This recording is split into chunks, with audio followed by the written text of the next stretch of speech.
capability, professionalism, and business savviness of BusinessDay. If you really mean business in Nigeria, start your day with BusinessDay.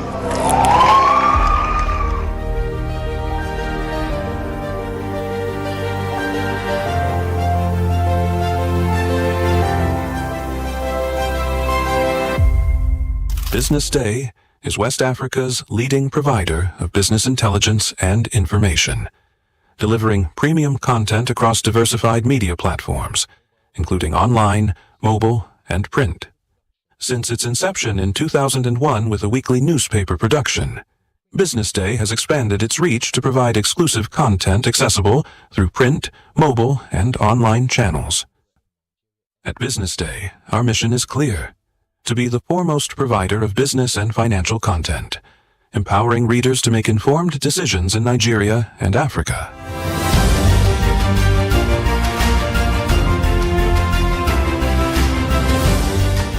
Since our establishment, we have been committed to delivering insightful, relevant, and accurate information about Nigeria's business and finance environment, while contextualizing the impact of global events.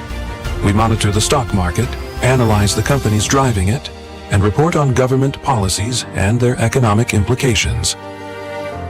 From decoding market trends to dissecting economic shifts, we offer actionable investment ideas and serve as a compass for decision-makers navigating complexity. Beyond headlines, BusinessDay fosters discussions on critical economic issues through impactful conferences and events. These platforms bring industry leaders together to share narratives that drive innovation and spark meaningful dialogues. Our events galvanize connections, bridging the gap between inspiration and achievement. For businesses seeking visibility, our strong digital presence offers unparalleled opportunities, with millions of followers across social media and a dynamic website attracting visitors from within and outside Nigeria.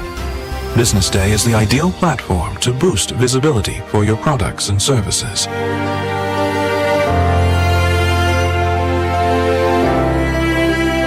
If you're looking for in-depth analysis and expert opinions on Nigeria and Africa's business landscape, BusinessDay is your guide. Attention business leaders. Want to make informed decisions? Join the ranks of the best with Premium BusinessDay. Access in-depth analysis and expert opinions to stay ahead. Subscribe now at premium.businessday.ng and unlock premium content. Plus, you get 50% off your first subscription. Don't miss out. Make smarter choices and seize new opportunities. Sign up now and elevate your business game. Visit premium.businessday.ng today.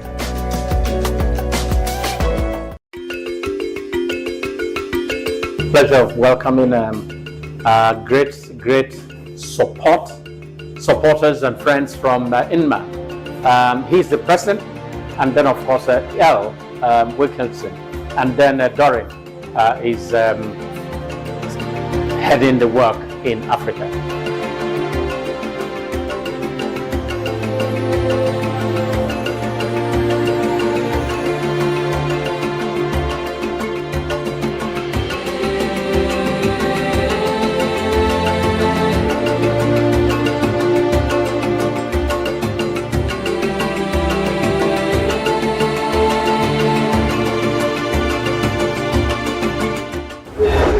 Honored that you're hosting us today. We look forward to a positive exchange of ideas and strategies to make our industry better. With me is Al Wilkinson. He's President and Executive Director of International Media Association. All right, guys. And we're happy to have him here. I'll let him tell you guys more about him and why he's here.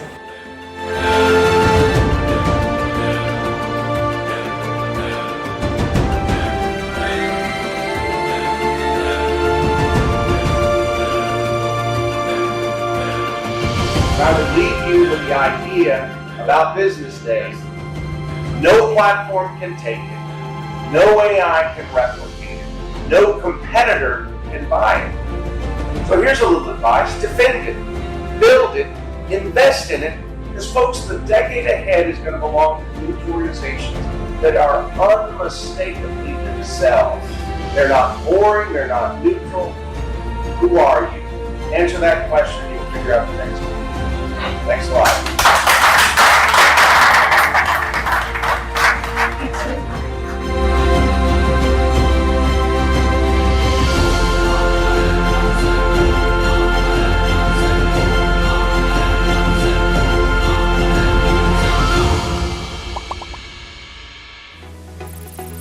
As Nigeria stands at a critical turning point, we move beyond the conversation of mere survival.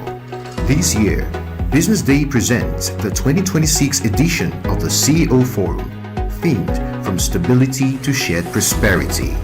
Join the nation's most influential CEOs, policymakers, and business leaders with keynote insights from Taiwo Oyedele, the Minister of Finance and Coordinating Minister of the Economy, and the Central Bank Governor, Olayemi Kadoso, alongside a powerful lineup of voices shaping Nigeria's economic future.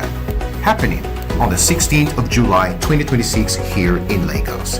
For more information, call Uchenna on 0809-645-3535 or Shegun on 0812-024-3167 or Daniel on 0802-756-4653. This is not just a conference. It's where conversations become decisions that shape the future of business.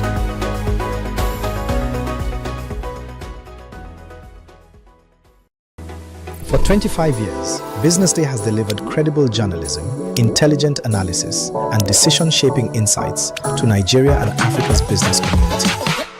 Introducing Africa's first AI-integrated website, enhanced with powerful new capabilities.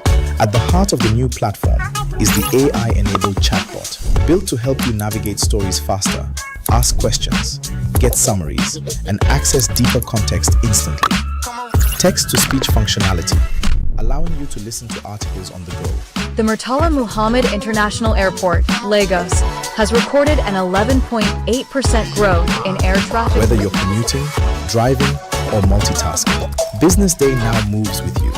And with our new language translation feature, our journalism becomes even more accessible. You can select your preferred language, thereby expanding reach across diverse audiences in Nigeria, Africa, and beyond. This innovation reinforces our commitment to being not just a news platform, but also a smart, accessible, and future-ready business intelligence hub. As we celebrate 25 years of impact, we step confidently into the future, powered by technology, driven by credibility, and focused on you. Visit the new Business Day website today and experience the future of news. Attention business leaders. Want to make informed decisions? Join the ranks of the best with Premium Business Day. Access in-depth analysis and expert opinions to stay ahead. Subscribe now at premium.businessday.ng and unlock premium content. Plus, you get 50% off your first subscription. Don't miss out. Make smarter choices and seize new opportunities. Sign up now and elevate your business game. Visit premium.businessday.ng today.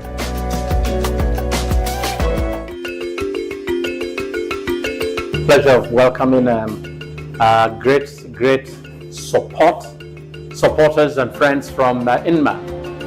He's the president, and then of course L. Wilkinson, and then Dory is heading the work in Africa.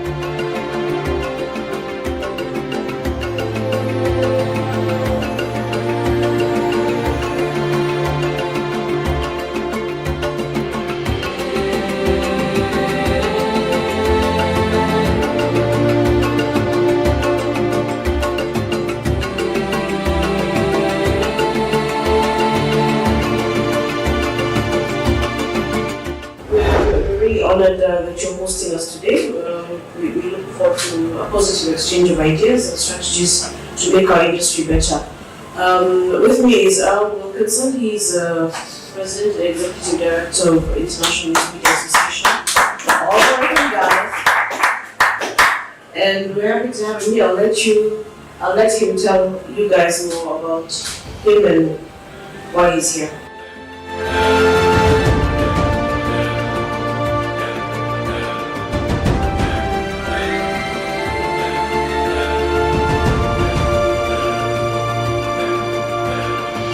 I would leave you with the idea about Business Day. No platform can take it. No AI can replicate it. No competitor can buy it. So here's a little advice. Defend it. Build it. Invest in it. Because folks, the decade ahead is going to belong to huge organizations that are unmistakably themselves. They're not boring. They're not neutral. Who are you? Answer that question. You'll figure out the next one. Thanks a lot.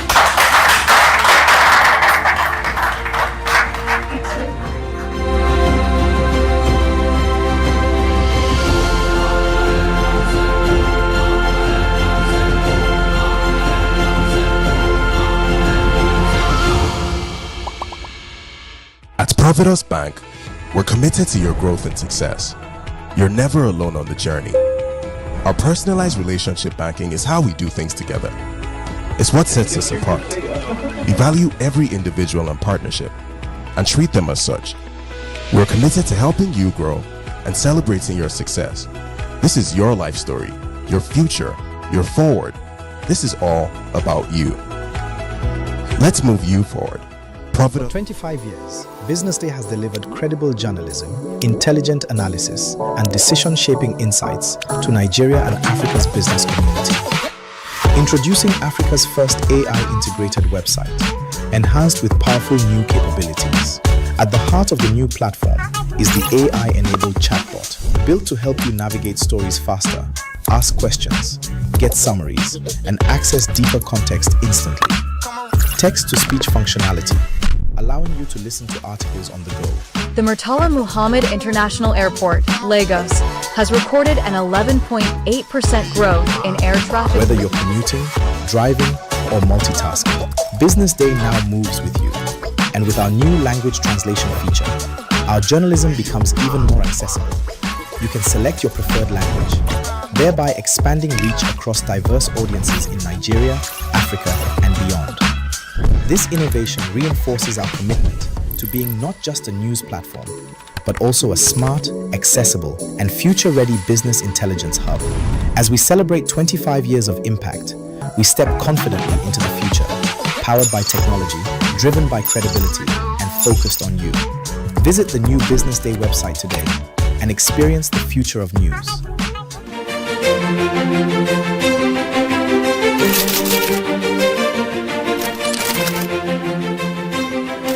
I am, of course, a great admirer of the impeccable credibility, professionalism, and business savviness of Business Day. If you really mean business in Nigeria, start your day with Business Day.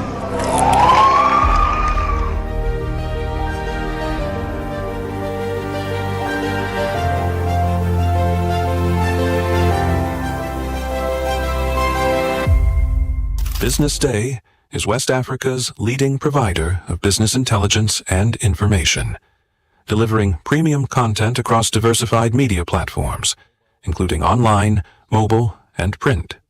Since its inception in 2001 with a weekly newspaper production, Business Day has expanded its reach to provide exclusive content accessible through print, mobile, and online channels.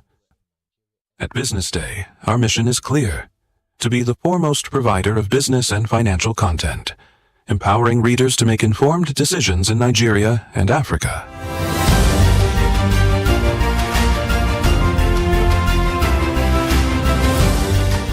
Since our establishment, we have been committed to delivering insightful, relevant, and accurate information about Nigeria's business and finance environment, while contextualizing the impact of global events.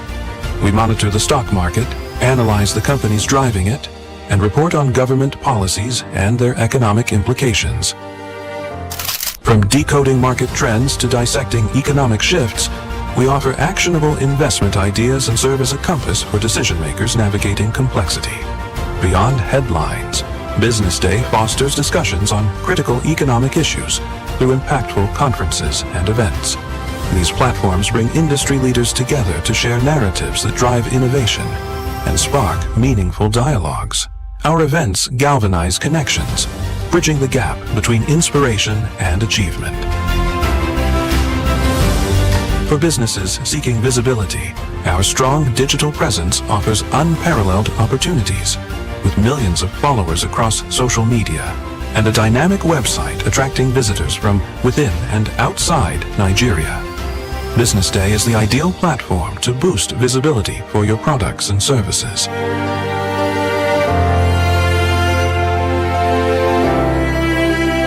If you're looking for in-depth analysis and expert opinions on Nigeria and Africa's business landscape, Business Day is your guide.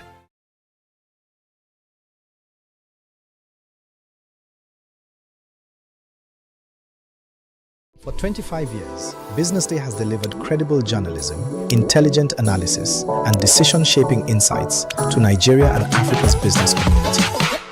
Introducing Africa's first AI-integrated website, enhanced with powerful new capabilities.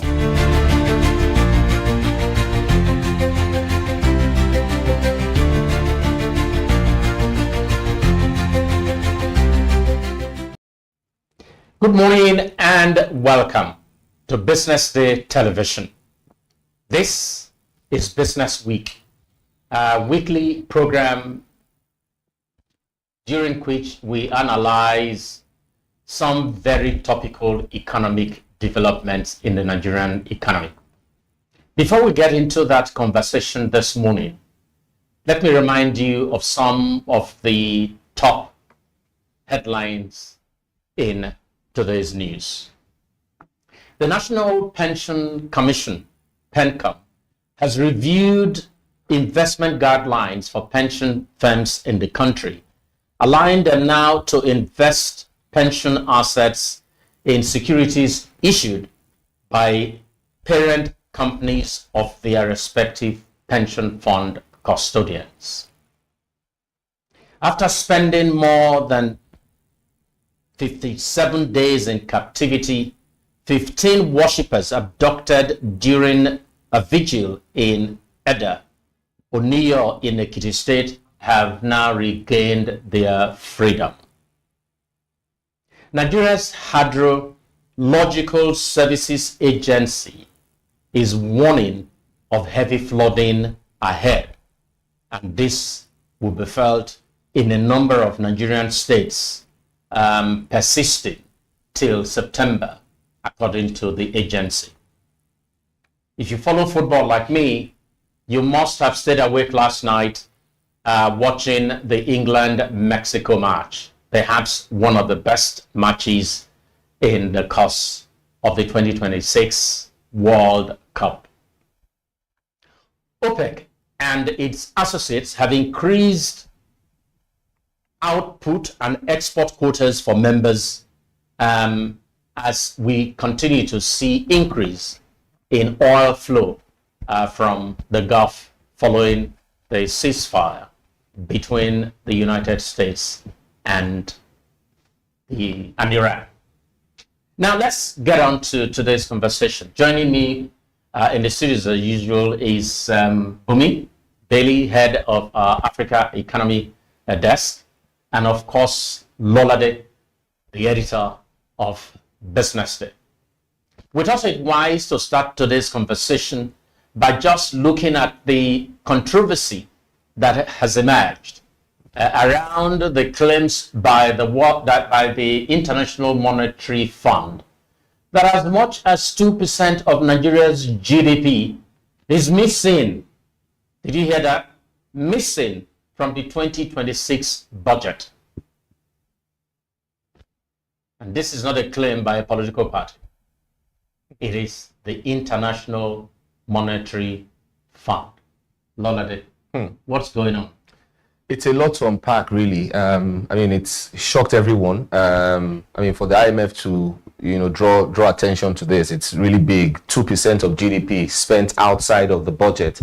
and that raises a lot of fiscal transparency concerns. That comes to about 8.8 trillion naira, and that's quite significant because it's like the health and education budgets combined, so it's quite appalling. I think it really raises serious questions about fiscal transparency.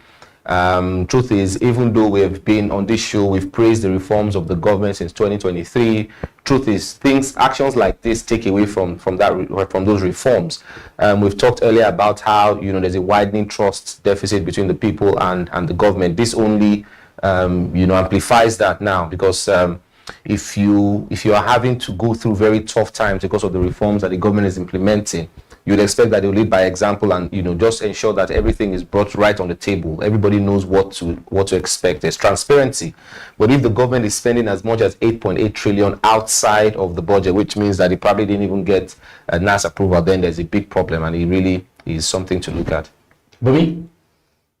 But when I first saw it, I was actually surprised coming from IMF, because if you've noticed, since 2023, IMF has actually been the one, I think with the World Bank, has actually been, lauding or applauding Nigerian efforts, towards the removal of the reforms. And now they're actually coming to say, we've spot these gaps. Do you understand? It's actually interesting that they are not really just one-sided or so. It would be interesting for me to hear the World Bank. But for me, I just think that it's actually sad coming at a time where we are trying to improve the image of the Nigerian economy, especially to foreign investors. At the time we're trying to get investors. Trust is an important aspect to get FDI, especially FDI investments.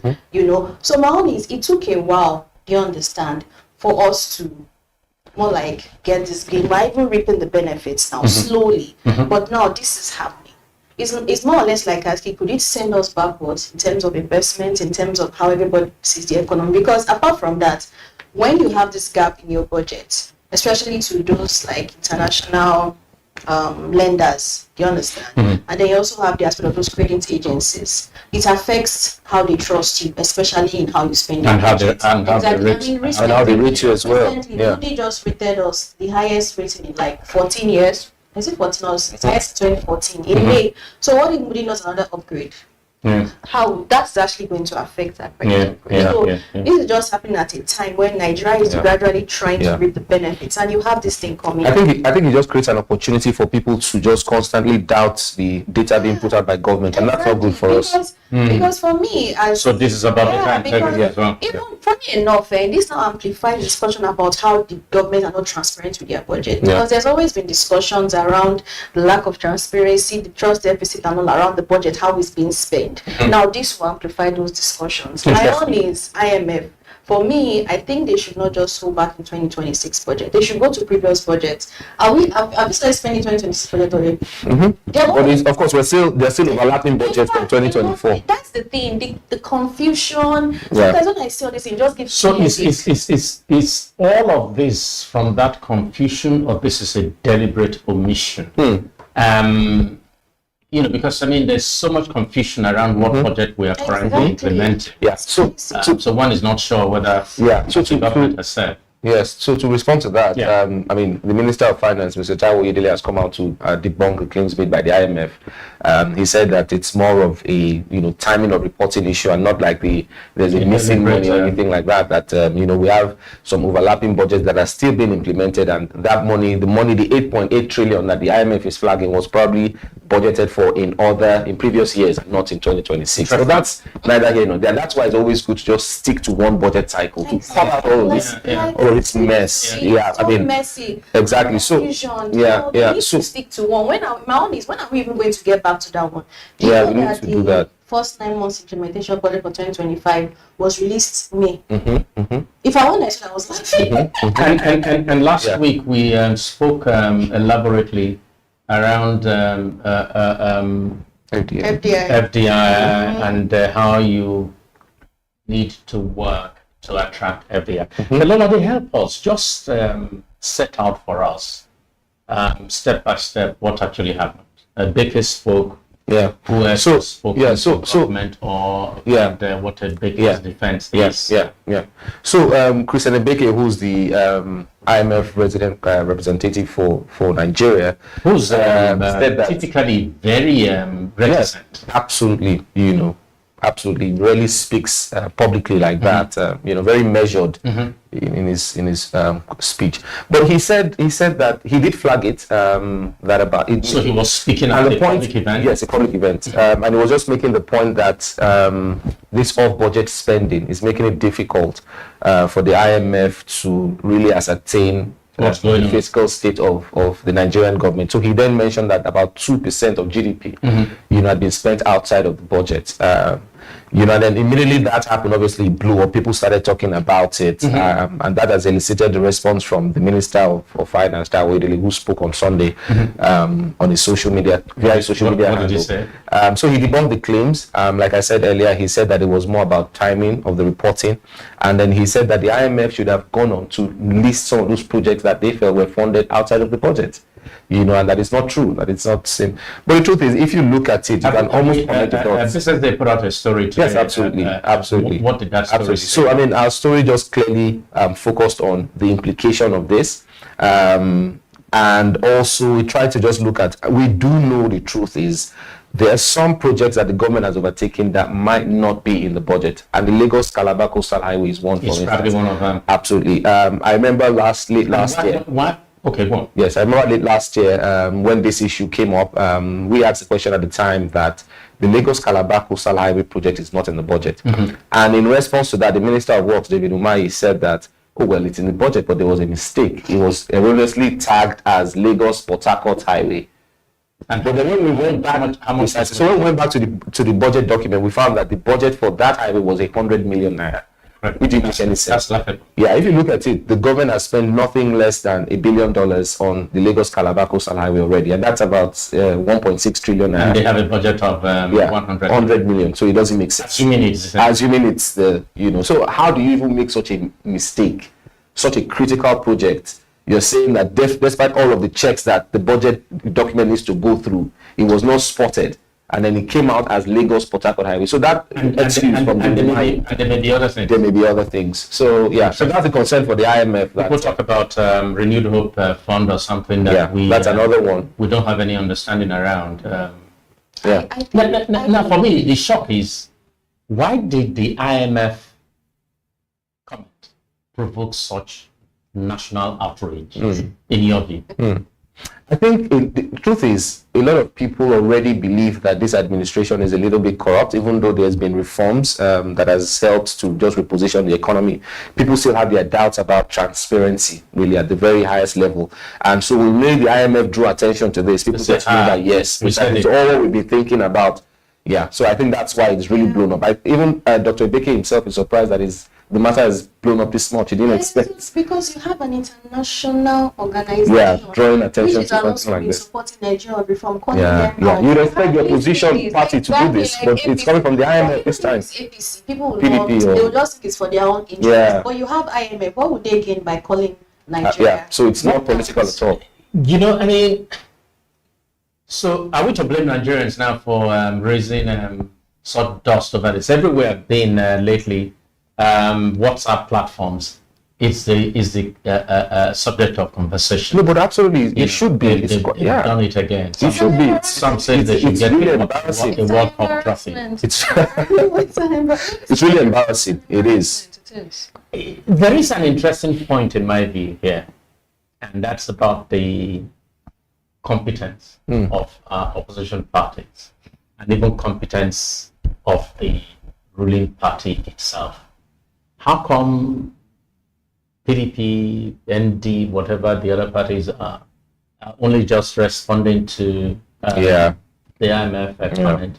Why is it, if they truly have serious analysts in-house, why didn't they flag this themselves directly? I think they probably don't even know what's going on. Or don't know. So they're just reacting now. They're just reacting now that the IMF has drawn attention to it. I guess a lot of people are distracted. They're all distracted, working towards the general elections for 2020. I know that, but one of the things that worries me is, if you ask any of the parties, who's your spokesman on the economy, who's your chief economist in your party, none of the parties have a senior economic person. So that would make it difficult for them to spot things like this anyway. So that's, for me, is a big problem.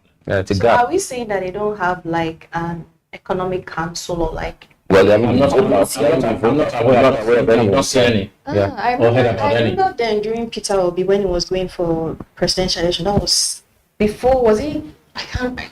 Was he before? 2023 now. Yeah, he had a council of different private stakeholders from different segments of the economy. What about now? So, but now, so what happened with what I hear is that because he didn't win, people got tired. They just wanted to focus on, so he's their just lives. covered up the initial document that was prepared. So that's it. But I think whatever it is, the parties must strengthen their capacity for economic reviews. And also for propounding their own theories about the direction to which they want to take the country. Yes. I mean, they need to find, it's good that Nigerians are raising this dust, but I think political parties in Nigeria need to begin to assure Nigerians that they know what they are doing, that they have a clear understanding around some key economic principles that guide or will guide their government if and when they come to power. So far one is not saying that. It's just going back to what you said, I think 2 weeks ago when you were talking about how when Nigeria gets investments or whatever budget we do allocation, do we do weekly evaluations or audits? If maybe we were doing that, we'll be caught up in this mess. Precisely. Now, before we take our break this morning, for the little time that we have, there is a related controversy around the country, and that relates to the fake foreign investment agency. We are mindful that this matter is in court, but it's such a disgrace, really, that the government is so big now that it cannot even account for all of itself. That's really worrying. It's extremely once worrying. again, this time, Bumi, what exactly is happening? In fact, I would say that, in my own opinion of all these things, right? This has never happened before. Never happened. No, what is even interesting is that you have the case of the IMF and then this fake reporting and then you have this. And then you have this last week.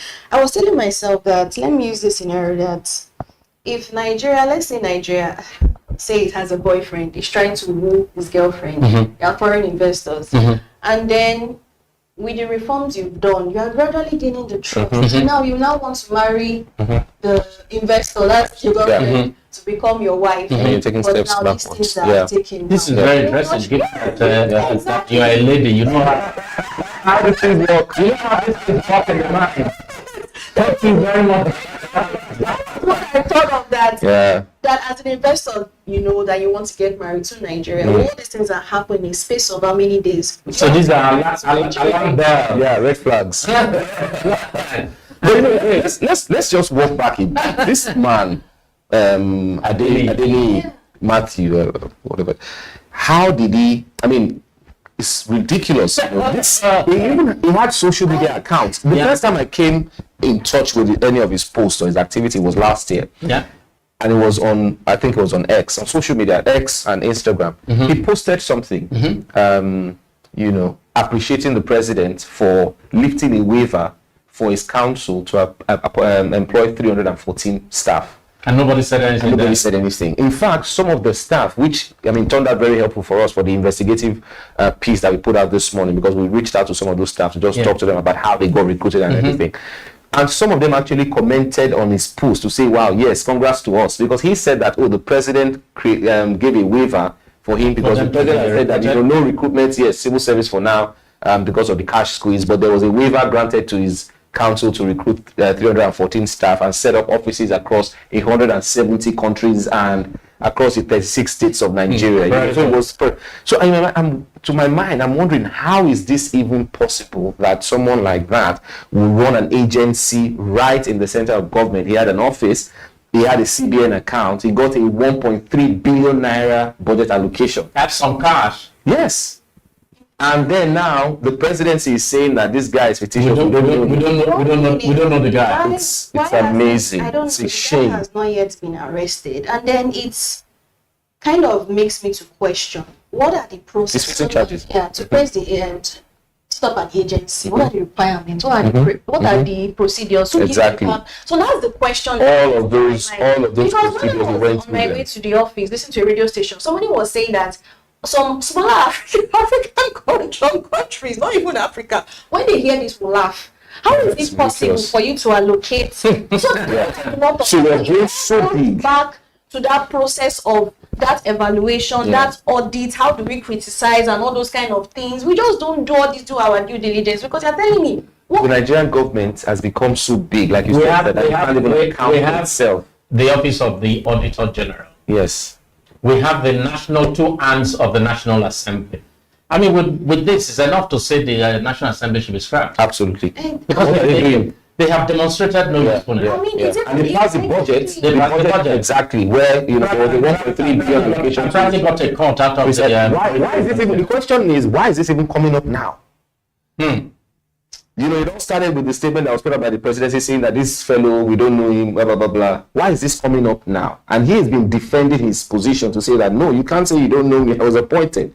I don't know. And I even have a budget. I have staff. My own is, what was the process? I just don't know that. The interesting thing is that directors, even at the CBN, answer questions. The interesting thing is, in a similar case in the past, you would hear of a fake person that you cannot trace. But this guy is not fake, he's real. He's absolutely he's not on the wrong. He's not. He's never defending himself. Absolutely. Saying, hey, look. Yeah. Don't mind what they're saying. Yeah.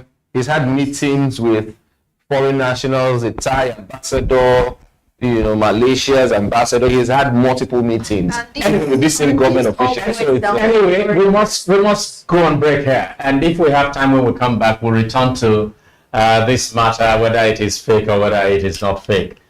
This is Business Week. We are going on a short break. We'll be right back. Please don't go away. Thank you.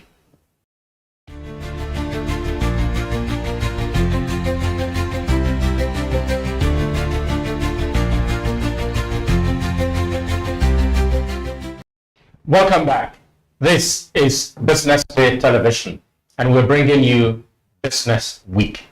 Before we went on break, we were talking about the matter of the so-called fake federal agency for international investment. And before we close that conversation, question I'd like to ask is this the only one? Are there some others that have not been exposed, even if they are fake? I think what this has done is to raise, this very question you've asked, that there are probably other agencies out there that are not, and so that's why we're digging now more than ever to just find, if at all there are any type of these agencies, find them out and see if they've been allocated any amount of any significant funds in the budget. But you know, for me, this agency, this so-called Presidential Foreign Intervention Promotion Council, whatever it is, how successful has it been? I mean, it was set up in 2024. How much have we got in FDI? Yeah, the same work that is supposed to be. But that's another matter anyway. We don't know the reason why it was set up. Yeah. So it tells you that it wasn't to do the real work, but for something else, and that is the real indictment. In fact, my own question is, how many agencies do we have in the country? And does the government know? That's the thing. How many do we The National Assembly, do they know? Can they account for all of them? Yeah, and that's the problem you have when you have a rubber stamp National Assembly. It's the same thing. Yeah. This National Assembly, and I said it the other day. This National Assembly would be perhaps the worst National Assembly since this republic. Absolutely. Whether it's the matter of the IMF flagging the unreported spending in the budget, or the coastal highway budget, the presidential aircraft that was acquired without appropriation. So you have a litany of these stories. It's because of the kind of people we have in that House of Assembly. Now, when you see them talk about some relevant and serious stuff, that's why there's a mockery now. People don't take them serious again. What a pity. It's people mock them, but unfortunately, we are spilling a lot of cash on the National Assembly. The annual budget for the National Assembly is so humongous that it's a pity that the country gets absolutely nothing in terms of for how much you're spending on that. In fact, the IMF should not even just stop Africa. They should go to states. States are not, they are less transparent compared to the federal government. If you look at the state's budget, you will not see a breakdown. Maybe, for example, capital expenditure, you will just see budgeted and actual. You will not see a breakdown. Where did the money go? How was it utilized? You will not see is the attempt at breaking these things down that exposes the exactly. When you break it down, you are able to stop those gaps. Or as you will not do that. Anyway, all right. We will keep talking about this until we get to the end of it. What is clear, this could not have happened without a very high level of complicity. No question about it. And I mean a high level of complicity in the federal government. This is not just a dream or a nightmare. It is real. And as we have said here, it takes away some of the shine in terms of reputation for Nigeria and indeed this government. Now let's go on to the matter of T+1. We have seen significant correction in share prices. We don't even know whether it has ended. We have seen comments from the international agency that had primed Nigeria for upgrade, FTSE, and then we have seen comments from the Securities and Exchange Commission. There's so much confusion and perhaps so much pain as well. So Lolade, please help to shine light on this madness. The whole idea behind the T+1, I mean, a very landmark development really when it was implemented in June. It was supposed to see to it that stock transactions are initiated and completed within 24 hours. Right, so that's the whole idea of T+1, and that would have, I mean, it would have been the fastest timeline for settlements in Africa. Yes, absolutely good. If you look at the structure of the market today and the role that retail investors are increasingly playing in the market, then you would understand why the NGX thought it right to introduce this, because retail investors need fast settlement. You need cash right now. You need to buy something and you want to be able to sell your stocks, and then you get the money credited to your account almost immediately. So you would understand that. But the truth is, while there's been some winners from that, from that new regulation, it's also impacted foreign investors. And it's simple to see why. Because for a foreign investor, you have to go through a global custodian. You have a custodian who houses your funds for you and makes your investments. The custodian will partner with local custodians in Nigeria. So typically when you want to buy shares, you go through your global custodian. He alerts the local custodian. You fund your Naira account. You make the purchase, and all of that process takes more than 24 hours. Right? So the hiccup for them then became, okay, so if you want to align with the T+1 settlement time, it means that you need to pre-fund your Naira accounts even before you're sure which stocks or what you want to do with the money. But you have to have Naira in your account already, so that the global, once the information is given to the custodian, then the local custodian can always just, because the account in Naira has been funded. Right, so you have, but the problem is a lot of foreign investors do not want to hold Naira. Sit their cash in Naira. Precisely, because I mean, you can't take away the fact that these foreign investors have had their fingers burnt in the past by just holding Naira. So in effect, we are not at that level. We are not at that level yet. For them to pack cash in Naira. Precisely.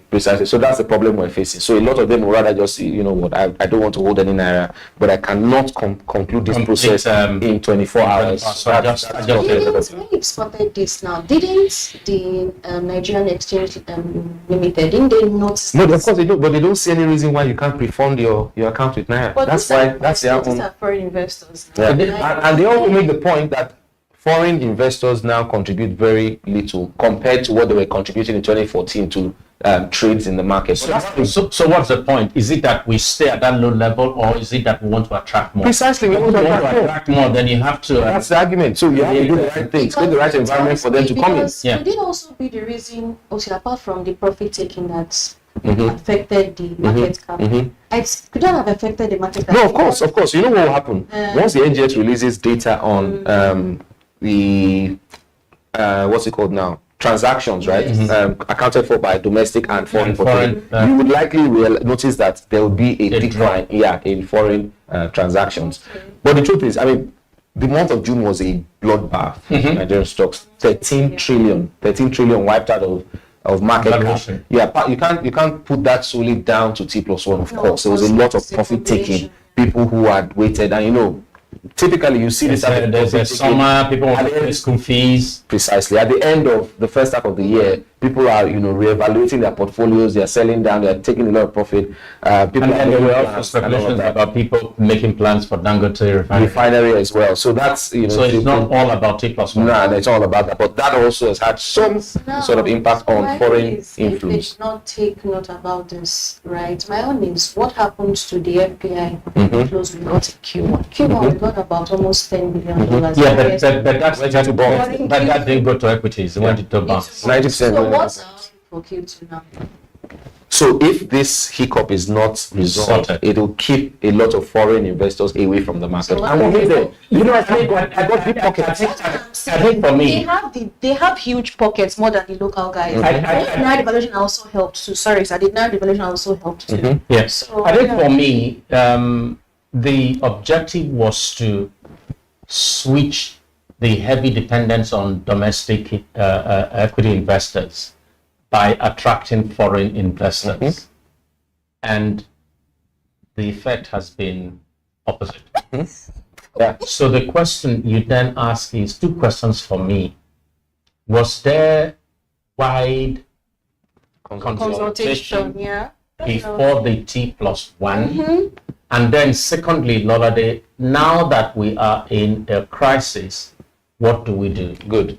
So to the first question, there was consultation, but it was limited. From what I heard, because we spoke to a number of foreign investors for a story that we put out last week, just looking at the impact it had on them, and they said they were not fairly consulted. But there was a lot of consultation with the domestic investors who were happy with it anyway.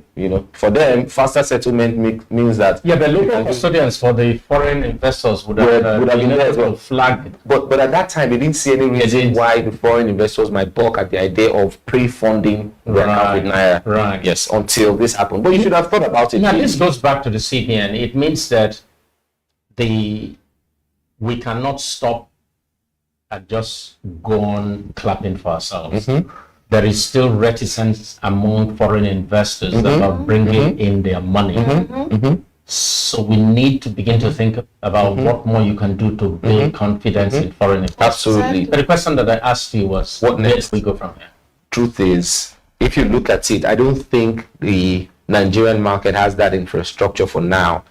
We've talked about. So do we suspend T+1? I think maybe if we have a situation where T+1 works for local investors and then we revert back to T+2 for the foreign investors, then that buys us time to just build confidence. If these foreign investors keep trading in the market, they see that whenever I need to pull out my money, I can do that easily. Then they start to have more confidence in the Naira because the Naira has been stable for a while now. So if you have that situation, then that confidence would gradually come back up and they can do that. And the reason why I think they shouldn't be treated the same way. The reason why I think they should even act this far, because it's in a way it may dampen how the H2 outlook will be in terms of FDI investment. We've talked about the T+1, we've talked about the Fed agency, we've talked about the IMF. So there's so much of headwind, and we need to begin to. When it comes to foreign investors, because if foreign guys cannot really trade like that, the transaction.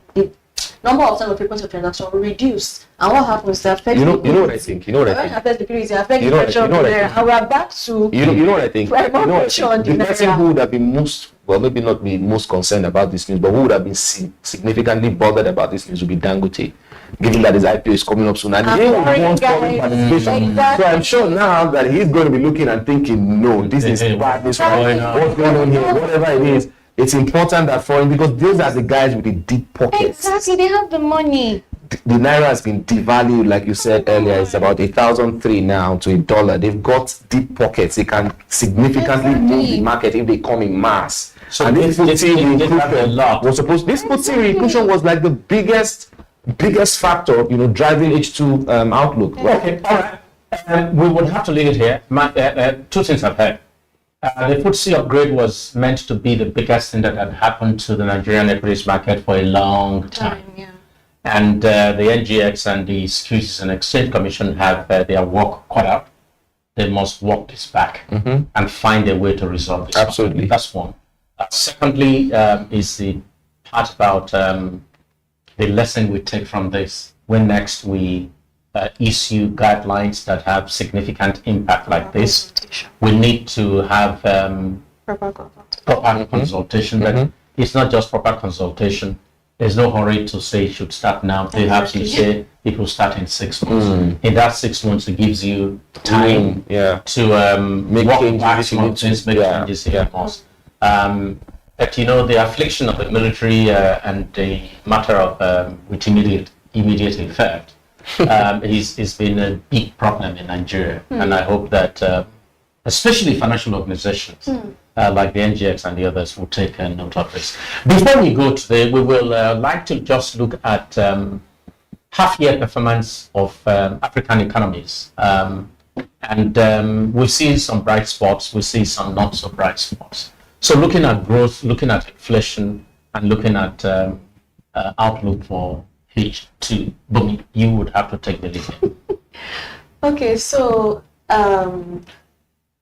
when I try to see how H1 how Africa has, especially when you had the Iran war that started in March, but now there's a ceasefire, I was just affected a lot of African countries. I mean, in the aspect of inflation, we talked about Zambia becoming the major bright spot, and we have Angola too.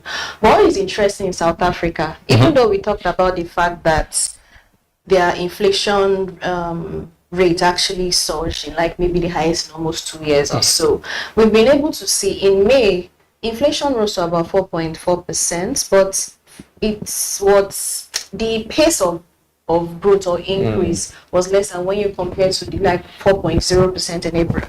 So, and the reason why is that when the Iran war kicked in March, Ramaphosa, what he did was to reduce or suspend fuel tax imports. Right. Yes, because I heard that South Africa also has a refinery, but it doesn't produce. It doesn't produce enough.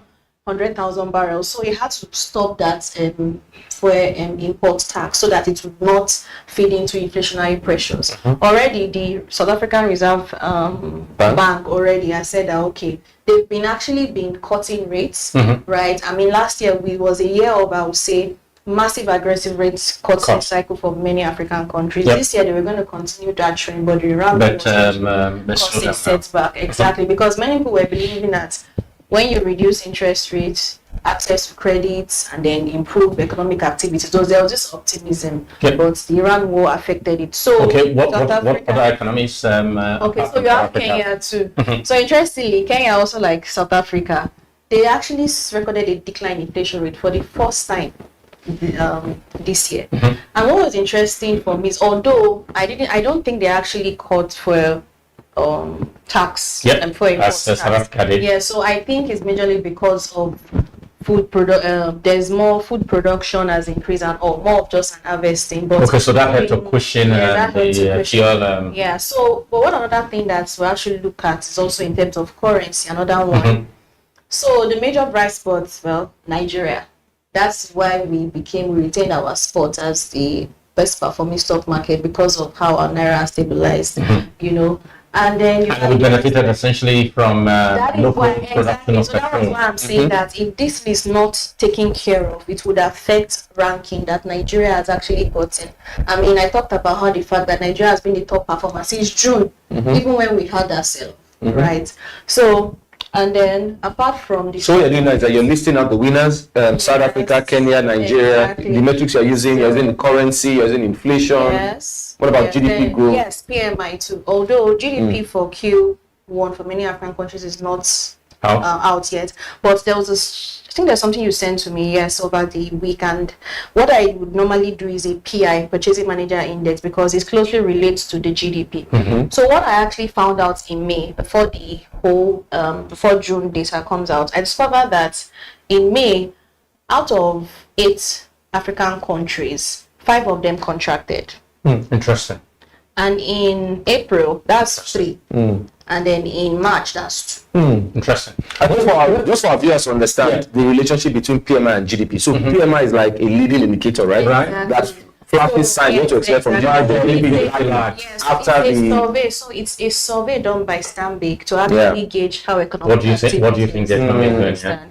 So that is what they actually did. But So that provides an early signal. yeah, but interestingly, in June, South Africa and Kenya expanded. Interesting. Where is Ghana in all of this? Ghana. So Ghana is still, I would say, at 50. They've not changed. They've not moved. They're also being impacted by the Iran war. I mean, I was even surprised to see that in terms of performance in currency, they've depreciated year to date, maybe roughly around close to maybe they're from a very high base because we know that they had significant appreciation last year. Absolutely. So I think maybe it's the base effect that actually, because I was actually surprised why they are among the, worst performing. Yeah, and Zambia, of course, is this. In fact, I would say that Zambia it should be the winner. It might be the winner. My only worry, Zambia, and if you talk about Zambia, I'm thinking about copper exports, right? That's mostly what is supporting the currency. So my only worry now is that if you look at a lot of these African countries, most of them are still heavily reliant on raw commodity export. But many of them are now trying to, like I talked about yesterday, they're now trying to move from a resource-based economy to agro-processing, which is what they are doing. I talked about how Congo, for example, if you look at the FDI, the charts that we last week, we saw Ethiopia, we saw DRC, imagine, we saw Cote d'Ivoire, able to pull those investments. What does that say? So they are beginning to understand that, foreign investors, they're actually interested in us. Let us do more. Do you understand? By moving from just having the raw commodities to adding some value. And there's actually a chart where shows that natural resources are high demand. The one you sent to me also, how many foreign guys are now talking about how Africa is resource rich, So they've now realized that if we continue to export these raw materials, we'll lose out. Now, another emerging trend that I'm seeing happening is gold. And it's not just about gold. It's the fact that many of the countries are making noise about semi-processing and I think that's going to help, even if it's just in another thing that worries me is Guinea, for example. They stopped exporting their gold resources. Some of these countries have stopped exporting their resources. And I asked my question, is this a good thing? Even though we're trying to be self-reliant. I think it's good. How will it not it's going to drive prices higher. It's going to bring interest in local processing, which is what I think. It will drive industrialization. It's free jobs for the people. So you can see they are really being thorough. They are really. And that's how come they're able to attract foreign direct investment. Exactly. So that's what they are doing. Although because that's the only new thing they can do now. Although by tomorrow, UNCTAD will release their World Investment Report for last year, so it will be interesting to see what it is. Fantastic. In terms of closing out on this, final comments from Lolade and then Yes. I mean, for me, I just think that the matters involving the IMF and the fake council, I mean, it's such a mess. It takes away from all of the gains that the positive image that we're trying to build for ourselves as a country. So we have whether it's to fellow Nigerians or it's to outsiders, investors, and all of that, it's just a mess, and it just widens that trust deficit. And yes, the government has a duty to quickly resolve this and just ensure that this type of things don't happen again in the future. Thank you. Bumi, final word? So, for me, I just think these bad events that have happened, the frequency of the bad events in just 1 week, it says a lot, especially for not only for FDI, for FPI also. I feel that if this is not tackled, our outlook for investments or even outlook for next year will just be dim. Fantastic. All right. We hope that our conversation today on the fake federal government agency will provoke action by the National Assembly. This has really brought their reputation to the carpet. If they care, they ought to sit up. The leadership of the National Assembly has been precisely a disgrace. And we expect that if they are to command that name, that they will do something. Government needs to ensure that gains that it has from the reforms are not dissipated away in these very negative stories. Next week, we're going to talk about the huge solid minerals found by Nigeria. What does it mean? And we will also be looking at outlook for H2, not just for Nigeria, but for African economies as well. That's where we will bring our program today, Business Week, to an end. I hope you have enjoyed it. We will, of course, be here again on Monday with a fresh edition. Thank you for watching. Bye-bye.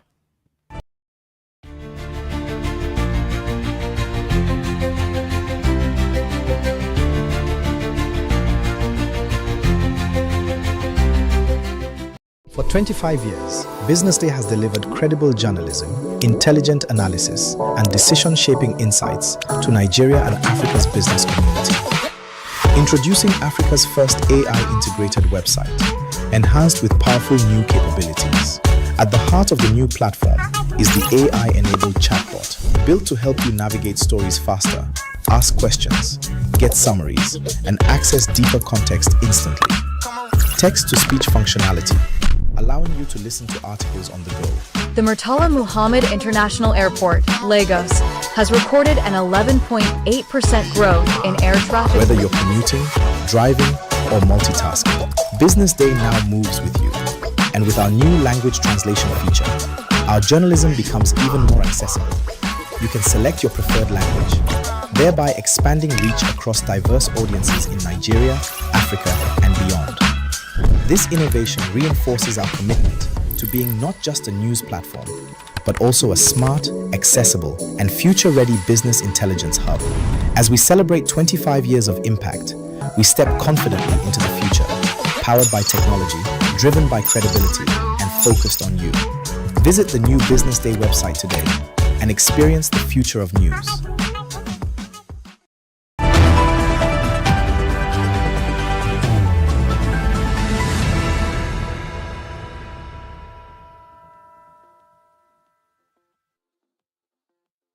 Welcome back to the Business Morning Live Show right here on Business Day Television. I am Deborah Eze.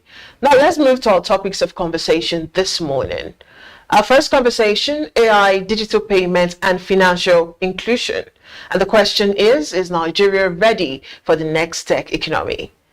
Artificial intelligence is reshaping industries around the world, while digital payments continue to transform how businesses operate and how people access financial services. But as Nigeria attracts growing investment in AI infrastructure and expands its digital economy, an important question remains. Is the country truly prepared to harness these opportunities and turn them into sustainable economic growth? And joining us this morning is Okewo Aderemi, is a senior full-stack software engineer and platform integration specialist with more than a decade of experience building digital payment and financial inclusion system across Africa, North America, and Europe. Good morning, Aderemi. It's good to have you on the show. Good morning. It's good to be here too. All right, let's go straight into it. Very interesting conversation here. And I must say that Nigeria is actually witnessing a significant investment in AI, because everywhere you look, AI, AI, AI. So talk to us about the practical opportunities that this, create for Nigerian businesses and the software developers. So thank you very much for that. So one of the opportunities that this creates is because if you look at things that are going on, most businesses tend to invest in foreign companies. So if you look at the likes of MTN and Airtel, there's been a recent investment in AI infrastructures. Now, this brings opportunities on two planes, to the developers and to the business people. So I'm just going to talk about for the business people. Now, if you look at the CBN regulation, there's been a recent regulation that there needs to be some form of data residency. So meaning that data cannot go across the shores. Now, this gives good opportunities for business to also match the currency. So if you look at the cost of it will take to host your data abroad, it's much more cheaper if you have it here. Then you can build some form of ecosystem around AI infrastructures. Right. Now, another opportunity it also brings to developers is that it also brings opportunities in terms of applied skills like machine learning, the AI training, the ML ops. And it's not just enough that we have AI infrastructures, it also brings the opportunities of investing in developers for applied skills. So I think it's a great development. The fact that we're having Nigerian companies having to invest, this will lower the cost of building AI products in our economy. Right. While I was reading your bio, very interesting bio, by the way. Thank you. I saw that you've actually reached over 1 million Nigerians with your financial inclusion technology. All right. So looking back, what were the biggest challenges in bringing this digital financial service to understand the community? What was the challenges? Okay. So first of all, during the time where we worked on the international financial technologies, that was my time in InterSwitch. And one of the challenges we had was that if you look at most of fintech products, they tend to attack most of the urban areas, right? But you have a lot of unbanked. If you take out Lagos and Abuja, you find out that there are certain communities that don't have access to financial services. So the initiative was how do you target the unbanked? And one of the ways to do it was infrastructure. Now, in the rural areas, you have issues with, you have to build for network, you have to build for internet, you have to build for downtimes. So you have to also factor in for USSD. Another factor was trust, right? Because these are rural people that are coming from this background. They don't have this kind of information and knowledge about financial products or to trust it, and because of charges. So there is the element of having human trust, like having a form of agency banking. So you install an agent that is able to transact to these people. Then another challenge that comes with moving with the unbanked is the identity. Now, for most of these banks, they have your information, your KYC, but how do you onboard people that don't have that kind of information that you need? Luckily, with government interventions like the NIN and KYC, this has made identity easy. So the first step has been the access. The second step is now going to be using the identity and information to promote more things like credit and such. So what has changed from all of these challenges? What has changed today? I would say what has changed today is that we have much more human networks now, because if you look at the likes of InterSwitch and MoneyPoint, you can have in a rural area now POS, USSD. You can have agents installed in places where people don't have access to smartphones, so they can still transact. So technology is still playing that role, but there still needs to be the points where technology is matched with human networking. Right. Yes. I was going to go there now, because despite the growth of fintech, many Nigerians are still very left behind when it comes to being financially included rather. So what do you think is still preventing this wider inclusion? And what role do you think fintech, technology is playing in having to close this gap? So I'd say the role fintech can play to close this gap is to have a kind of design that attacks cost and usability. Right. Because in rural areas, you have a lot of people that have large distrust for banks because they feel like if the money is there, they can't either have access to it or because of charge fees. So some of them would still like to go with the likes of Esusu. All right, so there has to be some form of, I won't say there has to be like an adjustment for them, but there has to be some form of incentive that would make it easier to bank with the unbanked, right? But so far, I would say in terms of network access, we have much more network access in rural areas. We have much more affordable phones now. So I would say technology is still playing a role, but it still brings us to the point of agency banking, whereby we have to install a lot of human elements in order to not only gain their trust, but give them this proximity to financial services so that they can transact. So many business owners are actually excited about AI. I think everyone's excited about AI, but let's look at the business owners. But they don't actually know where to begin.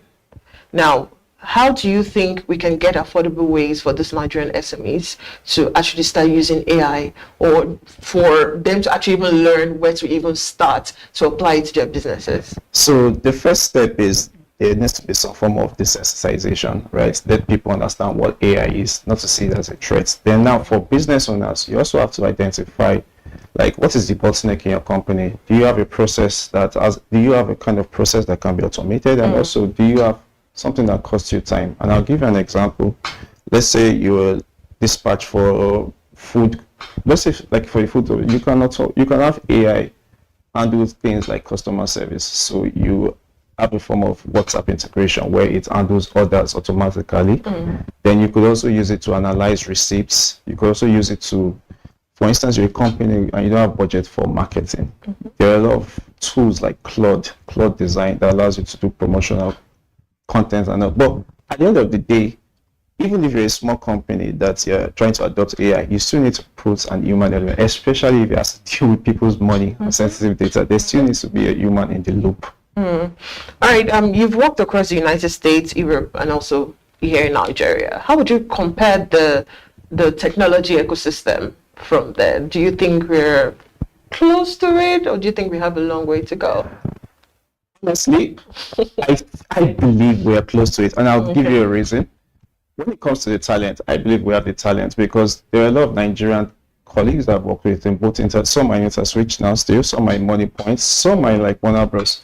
I would say the difference is like the intervention of government, because in foreign markets you have a lot of back investments, investors. You have a lot of infrastructures that are, for instance, now having data centers is not cheap. Right. I think the likes of Amazon and the rest, it requires a lot of cooling systems. So we need that kind of environment that enables it. Then we also need stable regulatory policies, because as a Nigerian founder, nobody wants to start a startup tomorrow and find out that a regulation puts you out of business. So in terms of skills and quality, I believe we are there. We just need a lot more investment in infrastructure. We need a lot more in talent development, and we also need governments to champion some policies to make it easier for our talents here to compete. Speaking about talent development, I'm very sure I've seen more software developers than doctors in my life. Actually. Yeah, so because we produce thousands every year and they fail to actually secure a job. So do you think this is a talent gap, or what exactly do you think makes this happen? I feel this point didn't get me in trouble because it kind of mirrors what the Money Point CEO said. So this is what I think is a problem. We do have a lot of software engineers, but we have a lot of skill gap consistency. So what do I mean? We have engineers that didn't go through maybe like computer science curriculum. They learned on their own through boot camp and this. But the problem is that, let's take the fintech industry, for example. There are certain type of experiences you can only gain with dealing with specific problems, right? True. So if you're dealing with bootcamp, tutorials and everything, you're not going to have experience with working it. Because there was a point in my career where I had the opportunity of working for Andela and InterSwitch, and I decided to go for InterSwitch because I know that the type of problems I'm going to be dealing with are problems that will make you a specialist. So what we need people to do is that they should have some form of portfolio. They should work with technologies that are in demand. Because if you look at the ecosystem, we have a lot of AI adoption. So you need to mirror yourself there, and not just, you need to ensure that you have, certifications these days only go so far. You need to have like open source contribution, and you need to have your evidence put in the public. Right. You're actually the founder of Britannic Consults, and you're also the successful global freelancer. Now, still speaking on the talent, those who want to pursue a career, international career, whilst remaining in Nigeria, what advice do you have for them? Good question. So for the first advice I'm going to say is you need to specialize. Right. You can't just say I'm a full stack engineer. You need to have some form of specialty. So you need to have some form of specialty. Now, if you're in Nigeria, it would make sense for you to be a fintech person that works with payment integration. That could easily get you in the door through companies like Paystack, InterSwitch, and the rest. Then you also need to have a lot of software engineers these days tend to work in isolation. They tend to believe this mindset of that for you to be intelligent, you need to be in isolation, you need to be recluse, you need to be out there in the public, you need to grow your profile. And also another thing that makes you able to compete in the global space while being in Nigeria is you need to invest heavily in your infrastructure. No foreign client wants to hear that NEPA took light so you couldn't do their work. Then also you need to take your professional career as a business and not just a hustle. So meaning you have to set up yourself as a company. There are certain incentives that allows you to open companies in other countries so that you can have access to bank accounts. I like how we touched the business and then the people in there. And the point about isolation, I must say you're actually very right, because most of the software developers that I know, front end, back end, they're always very isolated. I think it's a thing. And let's go back to business, digital payments now.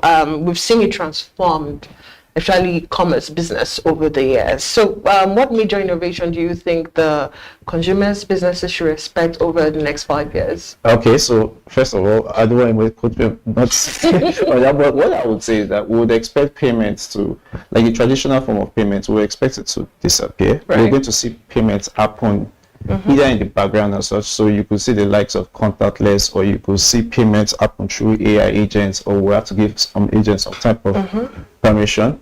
Then we're also going to see AI in the mix of payment, because one thing about payments is there needs to be AML, that's anti-money laundering, there needs to be fraudulent checks. So I believe that's going to happen in the future, because the reason why we also need to have a lot of AI too is in terms of credit loans. Right. There's a current company by Sadijalo, Lensware, and that's what they are trying to do, so that if you want to take a loan, there'll be an AI that will analyze what you're going through.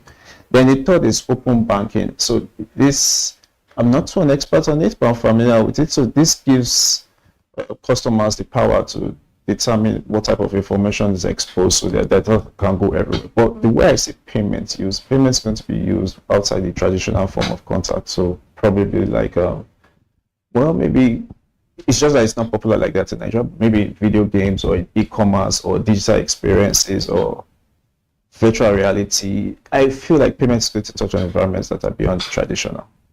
So how do you think Nigeria can actually go away from just being a consumer of AI, but a global producer and innovator when it comes to AI? I think the first step is being championed already by MTN and Airtel, because currently Airtel has the extra AI infrastructure, and MTN currently has theirs too. Right. So I believe that with having AI infrastructures, what is going to happen is that it's going to allow local GPU, local models to be trained. So this would encourage people that want to have some form of trainings on a cheap, on Naira, paying in Naira, right? But also at the same time too, we also have to look at government intervention.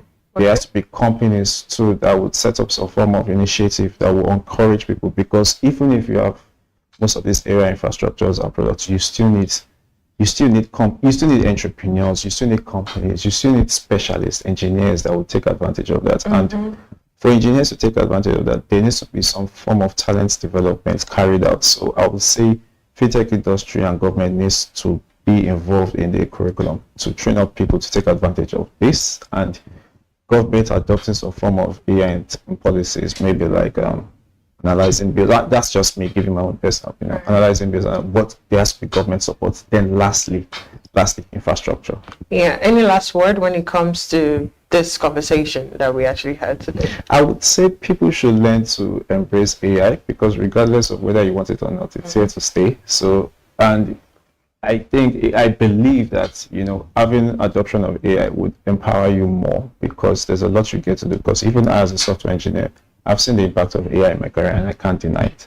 Then I also believe that the government should also take a look at the opportunities that we can. And I also believe that by supporting most of our data centers that we have in Nigeria, we can retain most of those revenue in our country, grow our economy. Thank you very much, Adiremi. It's really good to have you on Business Money Live.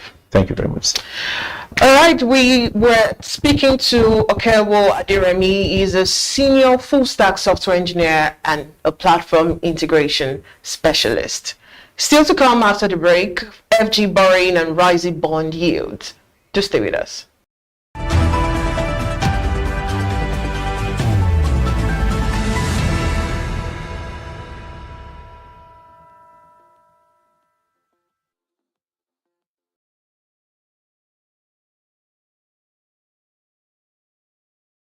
Attention business leaders. Want to make informed decisions? Join the ranks of the best with Premium Business Day. Access in-depth analysis and expert opinions to stay ahead. Subscribe now at premium.businessday.ng and unlock premium content. Plus, you get 50% off your first subscription. Don't miss out. Make smarter choices and seize new opportunities. Sign up now and elevate your business game. Visit premium.businessday.ng today.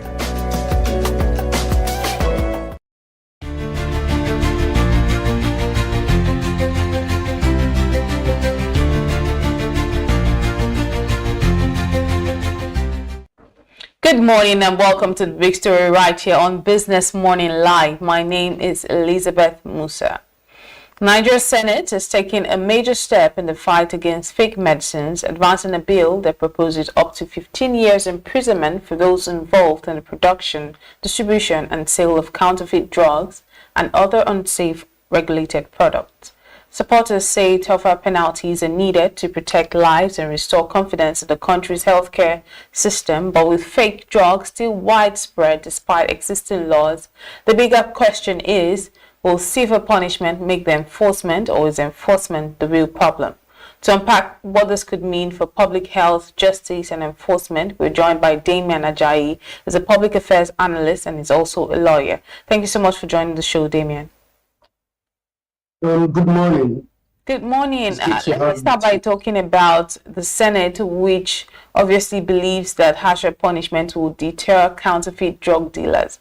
From a legal standpoint, do you think that tougher sentences actually reduce crime? Well, tougher sentences by the literature do not reduce crime. However, deterrence theory, which typically states that if the tougher, stricter punishment, it deters people from crime.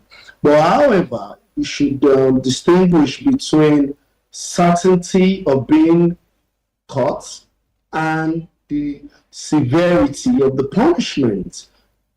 But generally, tougher sentences do not deter people from committing a crime. For example, you have where death penalties are provided for drug offenses, and people still go ahead and commit crime. So you have to look at, a lot of issues, socioeconomic issues, poverty, addiction, and there are socioeconomic factors if you really want to reduce crime. But generally, tougher punishments do not reduce crime in criminological literature. Right. Also, we see that the bill actually proposes up to 15 years in prison for offenders. Do you consider that punishment proportionate to the damage caused by these fake medicines? I mean, we must be clear. Fake medicines, fake drugs, and also processed foods are really, really dangerous, to the society, particularly to our health, in general. I mean, in the case of Nigeria, you're talking about over 50% of fake medicine and fake drugs and also processed foods in the society. If we look at that danger, then I don't think 15 years is too small or is small compared to, the danger that, bedevils us. But beyond that also, beyond the stiffer 15 years punishment, we also have to look at other components, in terms of prevention, in terms of tackling these issues, in terms of weaker institutional framework and all that. But generally, I don't think that it is small compared to the magnanimity of the danger it portends. Right. And we also see that beyond the manufacturers, the bill also targets medicine hawkers and unauthorized drug sellers. Is this the right approach, or could it unfairly affect vulnerable people who are trying to earn a living right now? The vulnerable people who are trying to earn a living should do that within the ambits of the law. We are talking about public health here. We are talking about fake drugs. We are talking about fake medicine. We are talking about things that affect the health of individuals. To a large extent, these things contribute to health damage, complicated health issues. So if people make a living out of it, I don't think it's a good practice. So whether they are going to whether it's targeted at them or not, I don't think that's the issue, because they must conduct themselves. They must conduct their businesses. They must conduct their livelihood within the ambits of the law. And in this case, everywhere in the world, fake medicine, adulterated medicine, fake drugs, fake foods. These are felonies. These are top crimes that are condemned, in practical steps all over the world. And I don't think that there should be an excuse for that, all in the name of livelihood and economic survival. Right, and the legislation also introduces asset forfeiture and compensation for victims. How significant are these provisions in strengthening accountability? Well, if there are provisions to compensate victims, if there are provisions, for asset forfeiture, these are laudable provisions. But, the critical issue here is accountability. It's about transparency. Is it the same agency that's going to handle the forfeiture, that is going to handle the compensation? What is going to be the process? Because transparency and accountability are essential in implementation. And if we are able to do that, then we can, to a large extent, achieve expected results. So I think it's a good idea. I don't think it's a bad idea. Compensation, I don't think it's a bad idea. Assets, forfeiture, especially for those who are found culpable after, a fair judicial intervention, which obviously is the court. I don't think it's a bad idea. I think beyond asset forfeiture also, you should go into, looking at both the manufacturers, the traffickers, the middlemen, and everybody involved in the chain. And I think to a large extent, we must take this thing seriously if we consider the magnanimity of the situation we have. Because fake medicine, fake drugs, goes to the roots of public health. And Damian, let's talk about a concern that was raised by a lawmaker. One of such concerns is whether this bill will overlap with the existing NAFDAC Act. Do you think this could create legal or enforcement challenges if it's not properly addressed? Well, I think that the proposed bill, which is the counterfeit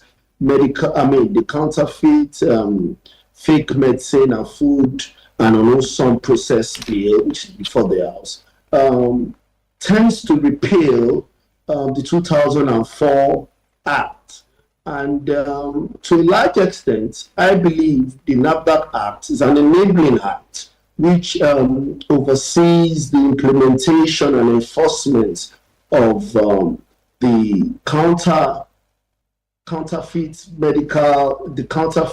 on fake medicine and fake food act, and the Food and Drug Registration Act and the Food and Drug Act. So NAFDAC as a body implements all these acts in a way to ensure that the results are achieved. The NAFDAC Act, for me, does not interfere with these acts.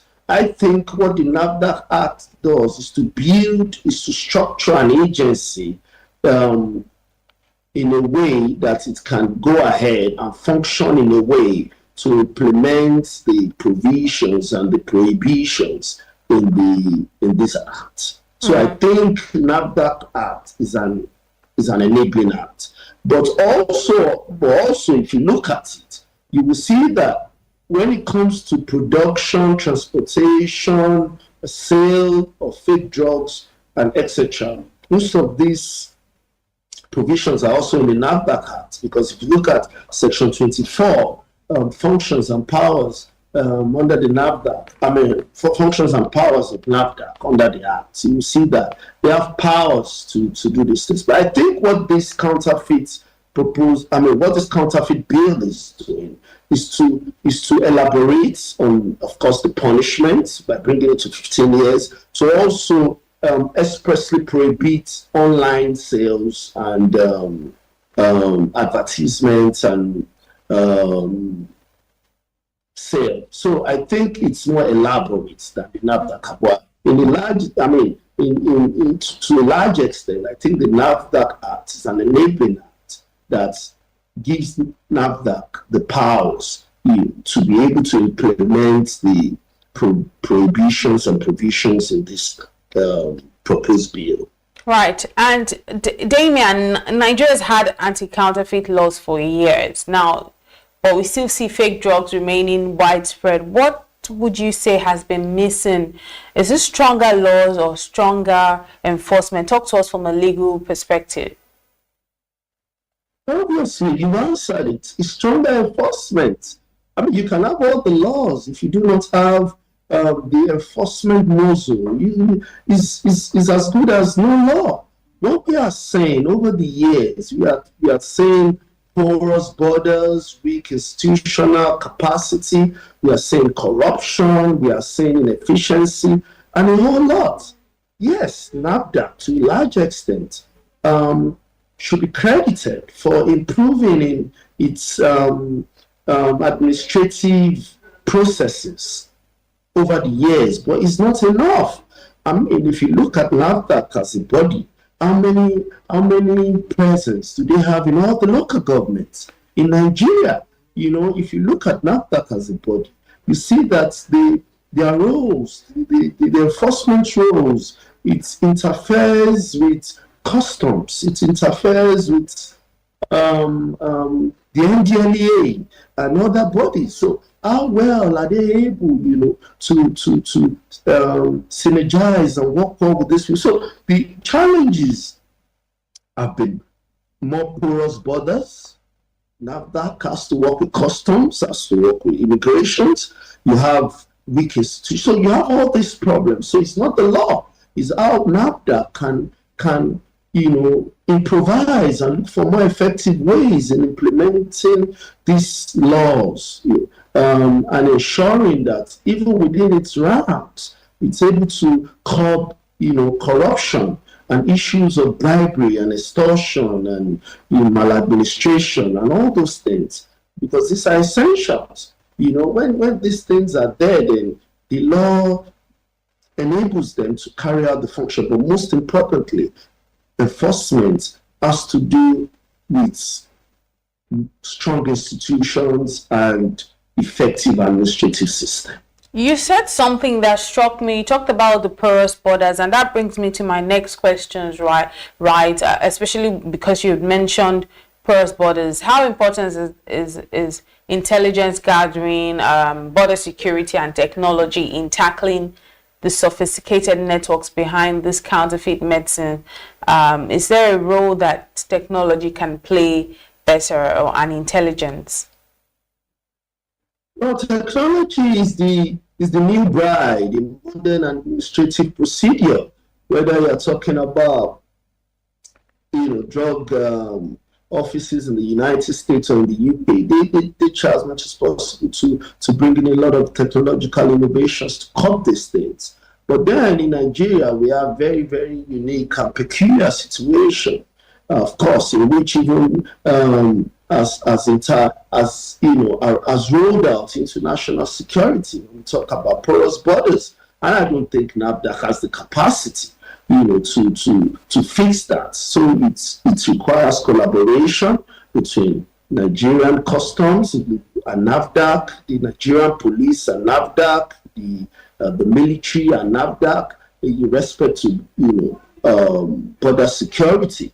If you look at the government, if you look at Section 2 of NAFDAC Act and membership of the Governing Council, I would think that, when you have the Pharmaceutical Association as a member, a statutory member, you should also have, custom as a statutory member, you should also have police as a statutory member, and you should also have the military as a statutory member, so that collaboration and efforts can bring about more robust results.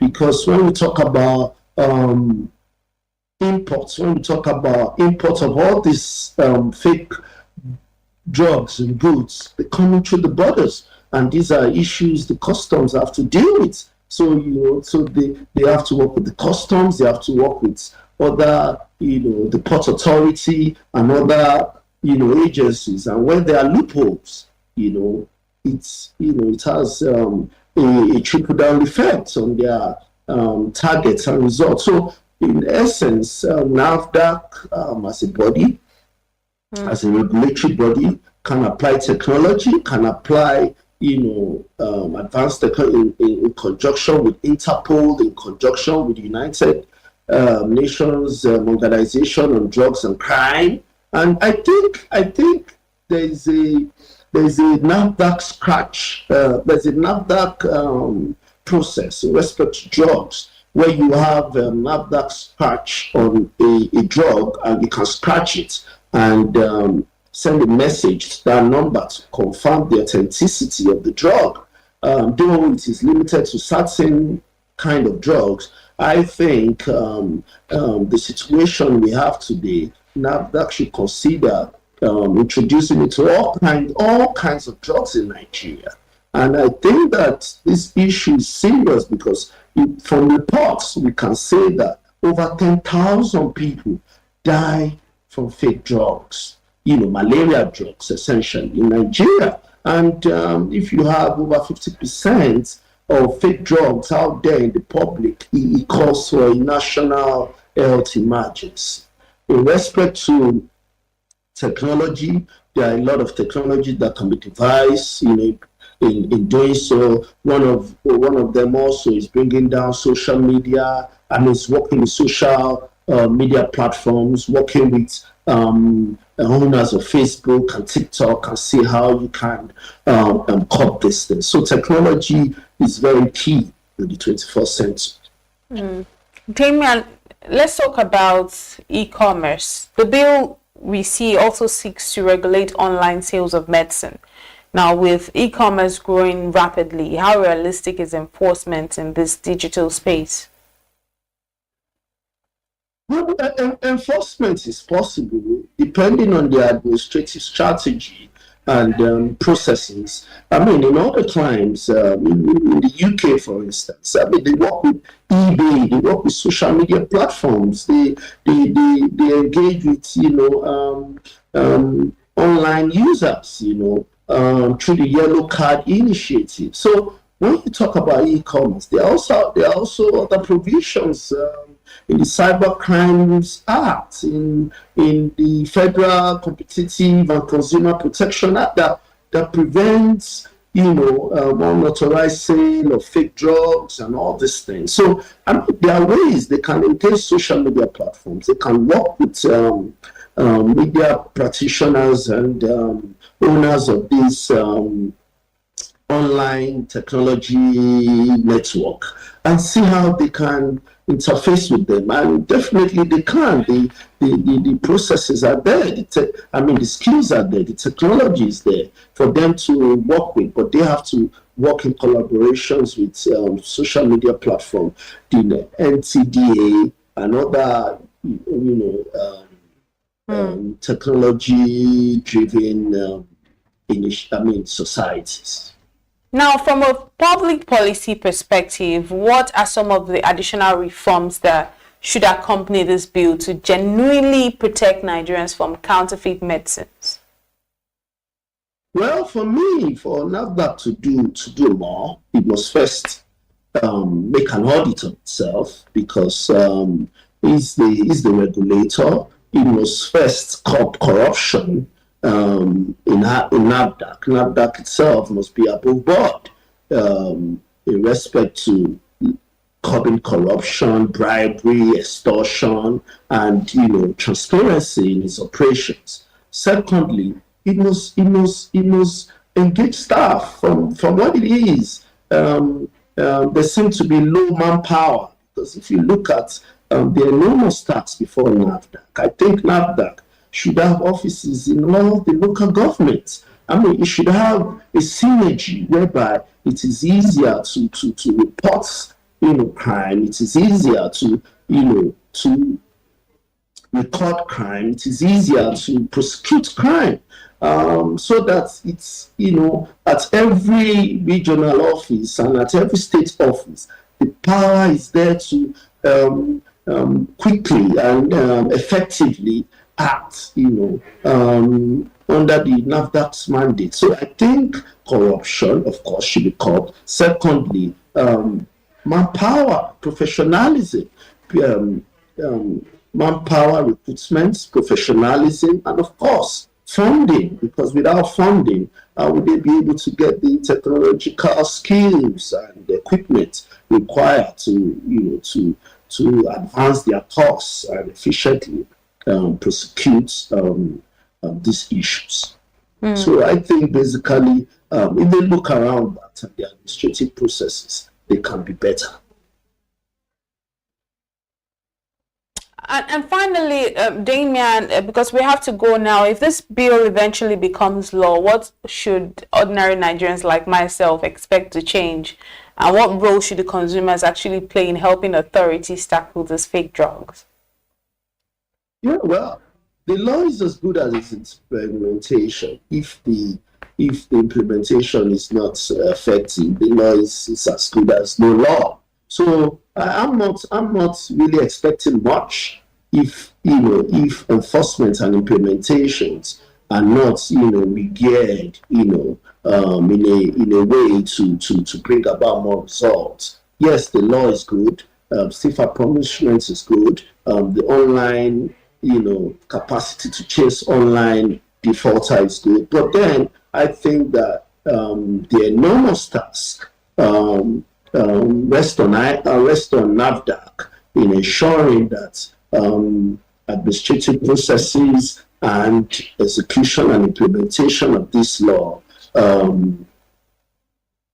yields results, and that is how ordinary Nigerians can feel safe, can feel protected, and can be assured that the circulation of fake drugs in the society is reduced. So I think that NAFDAC should work on its implementation and execution, and at the end of the day, it will yield results. Well, thank you very much, Damian Ajayi, for joining us this morning on Business Morning Live. It's always a delight to speak to you. Thank you so much, and enjoy the rest of your day. And you too. Thank you for having me. Well, you've been watching The Big Story right here on Business Morning Live. Up next is Social Listening. Do stay with us.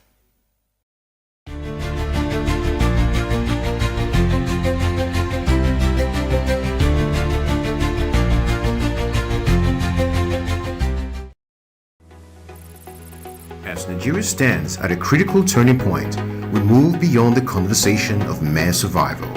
This year, Business Day presents the 2026 edition of the CEO Forum, themed From Stability to Shared Prosperity. Join the nation's most influential CEOs, policymakers, and business leaders with keynote insights from Taiwo Oyedele, the Minister of Finance and Coordinating Minister of the Economy, and the Central Bank Governor, Olayemi Kadoso, alongside a powerful lineup of voices shaping Nigeria's economic future. Happening on the 16th of July 2026 here in Lagos.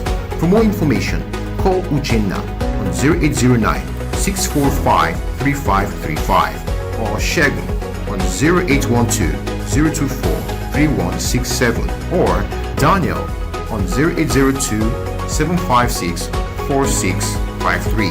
This is not just a conference. It's where conversations become decisions that shape the future of business.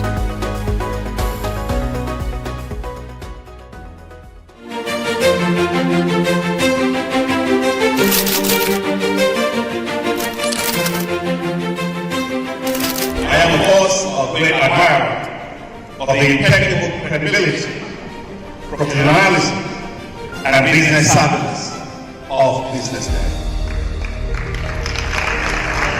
If you really mean business in Nigeria, start your day with BusinessDay.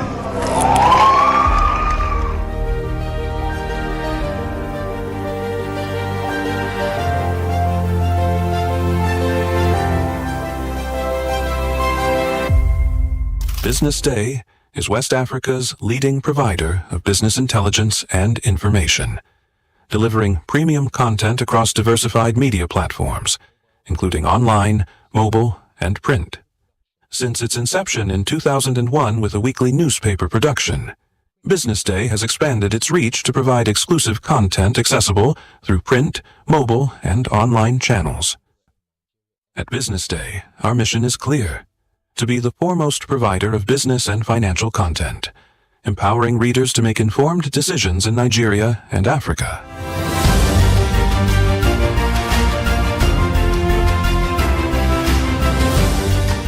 Since our establishment, we have been committed to delivering insightful, relevant, and accurate information about Nigeria's business and finance environment, while contextualizing the impact of global events. We monitor the stock market, analyze the companies driving it, and report on government policies and their economic implications. From decoding market trends to dissecting economic shifts, we offer actionable investment ideas and serve as a compass for decision makers navigating complexity. Beyond headlines, BusinessDay fosters discussions on critical economic issues through impactful conferences and events. These platforms bring industry leaders together to share narratives that drive innovation and spark meaningful dialogues. Our events galvanize connections, bridging the gap between inspiration and achievement.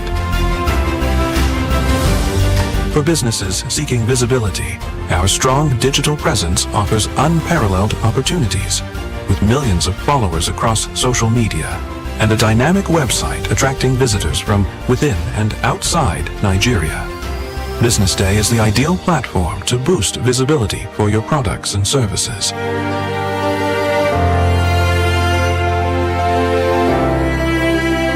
If you're looking for in-depth analysis and expert opinions on Nigeria and Africa's business landscape, BusinessDay is your guide.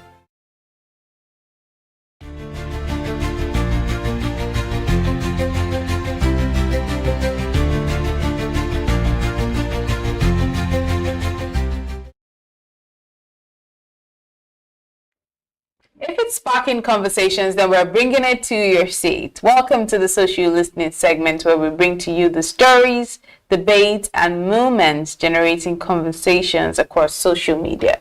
I am Elizabeth Musa, and now let's get into what's making waves online. For the very first conversation today, Central Bank of Nigeria has warned members of the public, businesses, and financial institutions against injecting or rejecting the standard 100 naira banknote, stressing that it remains legal tender and that violators risk enforcement measures under the CBN Act. The clarification followed reports that some individuals and businesses had refused to accept the standard 100 naira note over uncertainty surrounding its legal tender status after introduction of the commemorative 100 naira banknote. The commemorative 100 naira banknote was introduced by the Central Bank of Nigeria in 2014 to mark Nigeria's centenary, which is celebrating 100 years since the country's amalgamation in 1914. It was issued alongside, not as a replacement for, the existing standard 100 naira banknote, and both remain legal tender across the country. Now, we see some of the reactions on social media to this comment this warning by the Central Bank of Nigeria. Now, there's a comment from Believe. Believe says some people are rejecting the 100 naira note. It started like this. People started rejecting 5 naira, 10 naira, and 20 naira note, and that's why we're no longer in circulation. And the police started rejecting their usual 50 naira bribe. Now it has gotten to the 100 naira note. That's from Believe. Believe is sort of giving us a background into all of the notes that have been rejected over time.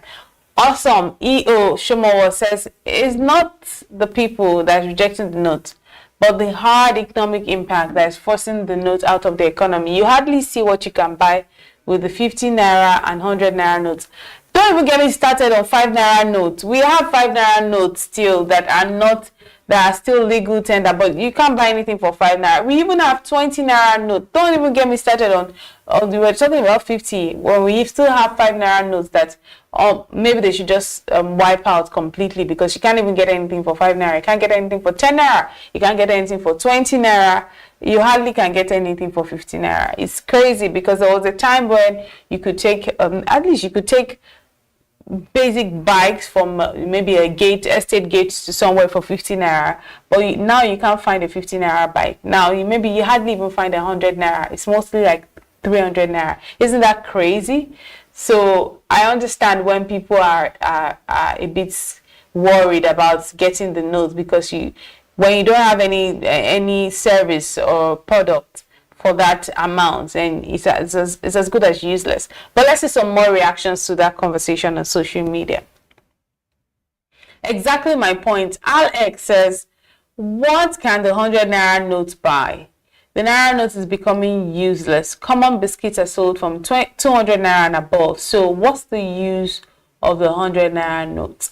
Exactly my point. The biscuits that we used to buy 5 naira, 10 naira, 20 naira, 50 naira, at least I think now the least biscuit you will see is 100 naira. Isn't that crazy? I think even 200. Victor OGK says, who told CBN that Nigeria is not collecting 100 naira? Is it the 100 naira that is not in circulation? The reason why transport is costly is because no 100 naira note. A place where you were supposed to charge 200 naira, they will charge you 300 because no 100 naira note to give you.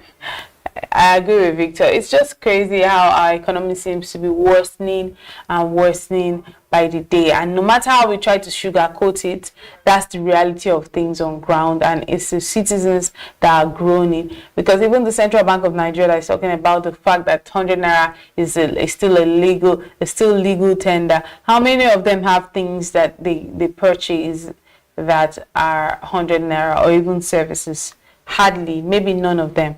But we move on to our next conversation this morning. The Minister of Defense, General Christopher Musa, retired on Wednesday, directed security personnel engaged in counter-terrorism and anti-banditry operations not to hesitate in confronting armed criminals.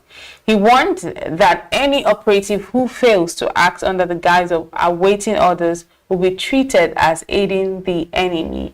Speaking in Sokoto during the commissioning of security assets procured by the Sokoto state government, the minister stressed that troops must take decisive action against terrorists and bandits whenever the situation demands.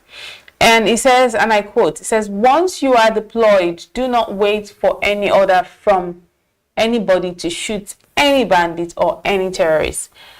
But we'll see how people are reacting to this conversation. You know, the conversation about security is one that I'm not sure we'll have enough of, from the front pages to social listening to every single gathering that can gather. It's security, security, security. A comment from Olatek. Olatek says, the message is clear: protect lives and act decisively against armed threat. At the same time, every operation should remain professional, lawful, and focused on keeping innocent civilians safe. That's from Ola FX_54. Claire 7 says, same you people that sentence someone to death for self-defense against herdsmen.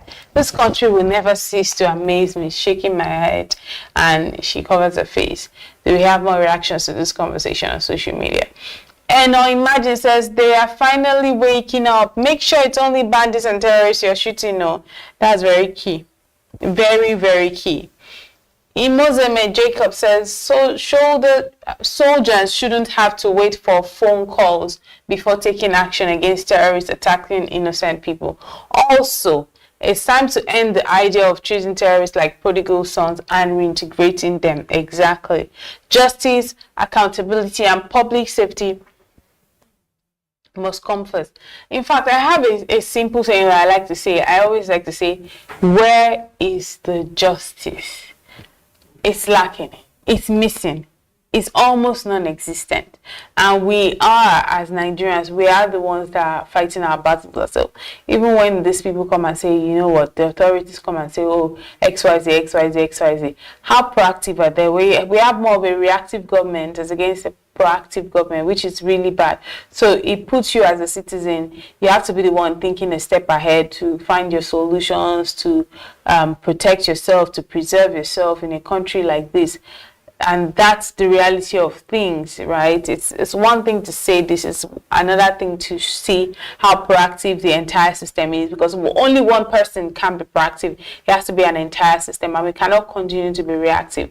But we'll move on now to our final conversation for today. The 2027 presidential candidate of the Nigerian Democratic Congress, NDC, Mr. Peter Obi, says he may not be alive to contest next year's presidential election.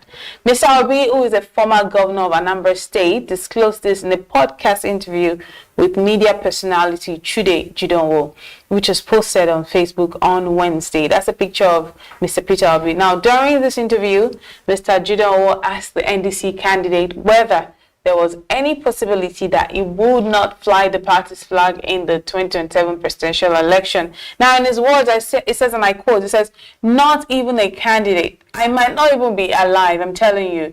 This was his response, alleging that the current Nigerian government has been frustrating his activities and targeting opposition figures.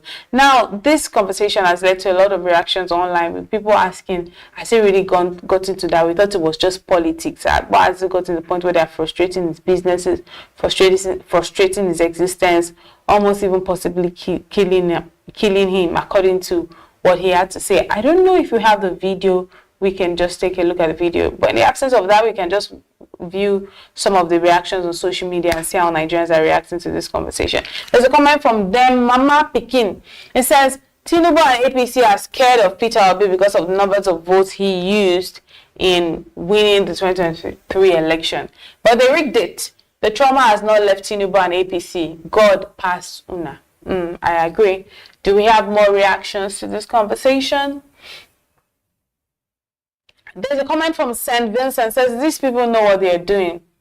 Peter Obi is a strong opponent. They obviously want to weaken him, but it no go work for them. It no go work for them. I agree. Dante says, I understand that we all want a new government. However, I don't trust this Peter Obi, because I don't want to believe that you have dined with these politicians for years, but all of a sudden you developed a voice when you want to become president. It's suspicious. I mean, every conspiracy theory is welcome. It's allowed. Everyone is free to their opinion. Everyone is free to see the other side of the coin. Everyone is free to analyze the things that we're not saying. It's a free world. Dante says, I understand. Okay, that's a comment I already read. Do we have more reactions to this story? In the absence of that, I do wish Mr. Peter Obi best of luck if he decides to contest. Hopefully, there's not going to be more. Hopefully, he's able to weather the storm. Hopefully, he's able to stay sane amidst the old politicking going on here and there. Maybe this is also his own political scheme, you know. But whatever it's for what it's worth, I just hope that our politicians can play a very fair game, you know.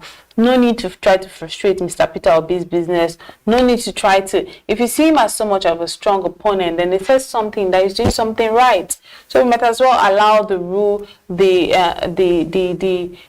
elections go fairly. If he decides to contest, good and fine for him.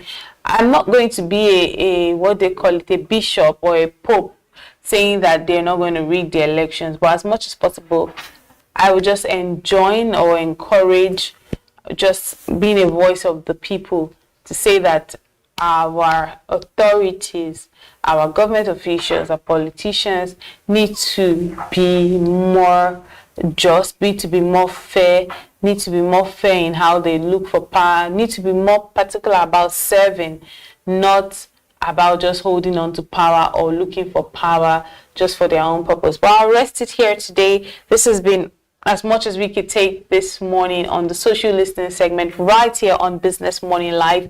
My name is Elizabeth Musa. Until tomorrow, stay safe.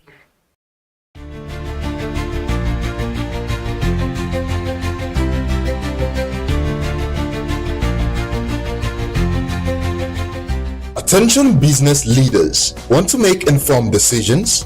Join the ranks of the best with Premium Business Day.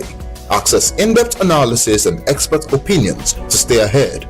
Subscribe now at premium.businessday.ng and unlock premium content. Plus, you get 50% off your first subscription.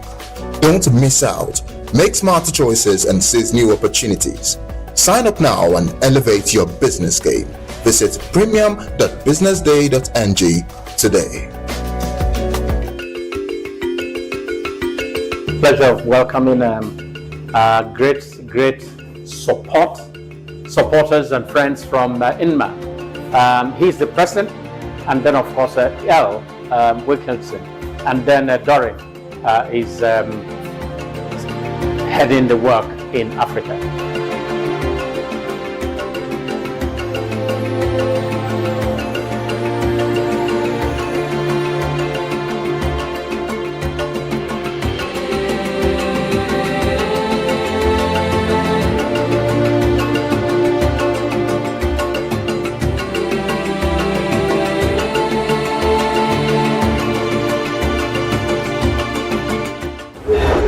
Honored that you're hosting us today.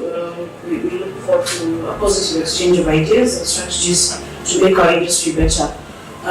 With me is Al Wilkinson. He's President and Executive Director of International Media Association. All welcome, guys. And we're happy to have him here. I'll let him tell you guys more about him and why he's here.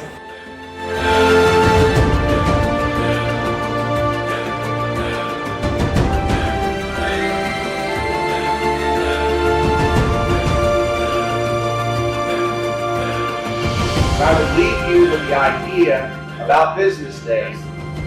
No platform can take it. No AI can replicate it. No competitor can buy it. So here's a little advice. Defend it. Build it. Invest in it. Because folks, the decade ahead is going to belong to huge organizations that are unmistakably themselves. They're not boring. They're not neutral. Who are you? Answer that question. You'll figure out the next one. Thanks a lot.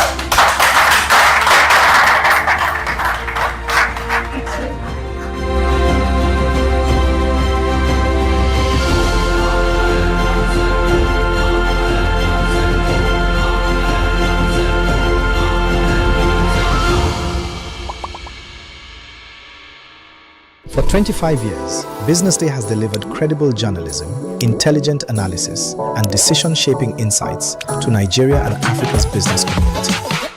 Introducing Africa's first AI-integrated website, enhanced with powerful new capabilities. At the heart of the new platform is the AI-enabled chatbot, built to help you navigate stories faster, ask questions, get summaries, and access deeper context instantly. Text-to-speech functionality, allowing you to listen to articles on the go. The Murtala Muhammad International Airport, Lagos, has recorded an 11.8% growth in air traffic. Whether you're commuting, driving, or multitasking, Business Day now moves with you.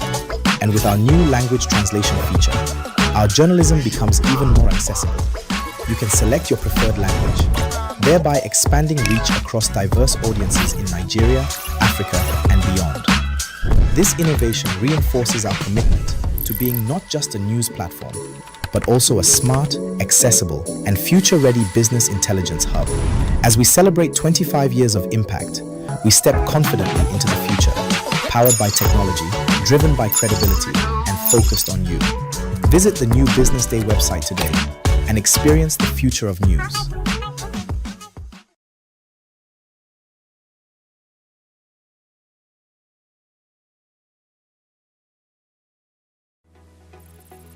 As Nigeria stands at a critical turning point, we move beyond the conversation of mere survival. This year, Business Day presents the 2026 edition of the CEO Forum, themed From Stability to Shared Prosperity. Join the nation's most influential CEOs, policymakers, and business leaders with keynote insights from Taiwo Oyedele, the Minister of Finance and Coordinating Minister of the Economy, and the Central Bank Governor, Olayemi Kadoso, alongside a powerful lineup of voices shaping Nigeria's economic future. Happening on the 16th of July 2026 here in Lagos. For more information, call Uchenna on 0809-645-3535 or Shegun on 0812-024-3167 or Daniel on 0802-756-46 5.3. This is not just a conference. It's where conversations become decisions that shape the future of business. At Providus Bank, we're committed to your growth and success. You're never alone on the journey. Our personalized relationship banking is how we do things together. It's what sets us apart. We value every individual and partnership and treat them as such. We're committed to helping you grow and celebrating your success. This is your life story, your future, your forward. This is all about you. Let's move you forward. Providus Bank. As fuel prices continue to rise, more Nigerians are beginning to consider electric vehicles as a cheaper alternative to traditional petrol-powered cars. To understand what electric vehicle ownership really looks like, Business Day visited the Kore EV charging station, located inside the Federal Palace Hotel grounds in Victoria Island, Lagos. As electric vehicle adoption gathers pace, Lagos now has over 20 public EV charging stations, making it easier for motorists to own and charge electric vehicles across the state. We spoke with the station attendant and 2 EV drivers. My name is Adedeji Adedayoluwasei. I work for Kore Mobility and I'm a charge station manager there. Who shared practical insights on charging times, running costs, and what prospective owners should know before making the switch. Okay, this is a fast charge. So we have the slow charge, we have the fast charge. The fast charge is DC, the slow charge is AC. So for a fast charge, it depends on the type of cars. I've charged a Cybertruck that charged up to like 3 hours, 100%. And we can charge like a Javan car within 2 hours or 1 hour 30 minutes is done charging. So it depends on the type of, a BYD can charge for like 2 hours, 30 minutes or 2 hours. So it depends on the type of cars. But for fast charge, it's much more faster. And slow charge can take like maybe 5 hours to 6 hours to charge fully. And a lot of cars come here to charge, apart from the cars we own, which is the Cab Zero. So we have a lot of private cars coming to charge. So it's a very busy location. In a day, we do about maybe 12 private cars, apart from, because we have a lot of Cab Zero coming to charge. So overall per se, we do like maybe 35 to 40 cars to charge, and including the private cars also. Charging of this vehicle is not taking much time, maybe 1 hour, 35 minutes for the full charging. The price is fair. This model is 2025 model, BYD, build your dream, actually. We have no issue, no changing of oil, no changing of oil filter, nothing. So it's just a rotors and battery that construct everything. Maybe only the tires, the brake oil, that is the only thing that we can make change of. To charge the electric vehicle is 500 naira per kilowatt. This is Caspian though. For this Caspian, it takes like maybe 35 kilowatts or 40 kilowatts to get full. That's 20,000. If it's for business, once they charge like this full, so they can come back the next day to come and charge. Personal, you can use this for like maybe 1 week to 3 days. Full electric is much more preferable. Fuel is very, very expensive now. Charging is not even as expensive as fueling your car.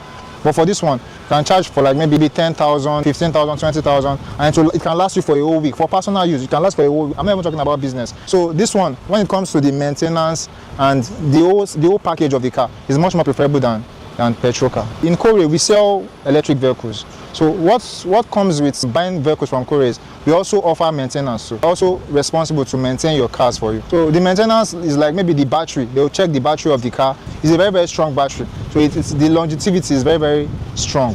It's much more preferable compared to fuel. Electric vehicle is cost effective, very easy to maintain. You don't need to buy fuel. Hybrid is more costly than electric vehicle. Go for electric because it doesn't give problem. I've been driving an electric vehicle about a year now, and there has been any complaint since. The only thing is that you gauge tire, change tire twice. That was only the maintenance done so far. Electric vehicle moves faster, very, very fast. There are modes of driving. We have standard, we have sport, and we have eco. You can choose. If you are traveling, as if you are traveling from Lagos to Ibadan, now you can choose. You can be on sport. Then that means you are flying.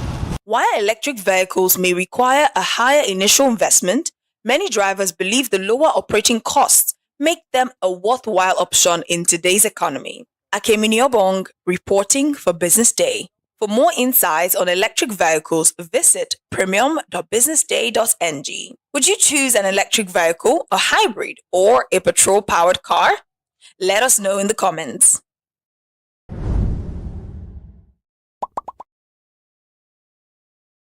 Attention business leaders. Want to make informed decisions? Join the ranks of the best with Premium Business Day. Access in-depth analysis and expert opinions to stay ahead. Subscribe now at premium.businessday.ng and unlock premium content. Plus, you get 50% off your first subscription. Don't miss out. Make smarter choices and seize new opportunities. Sign up now and elevate your business game. Visit premium.businessday.ng today. For 25 years, Business Day has delivered credible journalism, intelligent analysis, and decision-shaping insights to Nigeria and Africa's business community. Introducing Africa's first AI-integrated website, enhanced with powerful new capabilities. At the heart of the new platform is the AI-enabled chatbot, built to help you navigate stories faster, ask questions, get summaries, and access deeper context instantly. Text-to-speech functionality, allowing you to listen to articles on the go.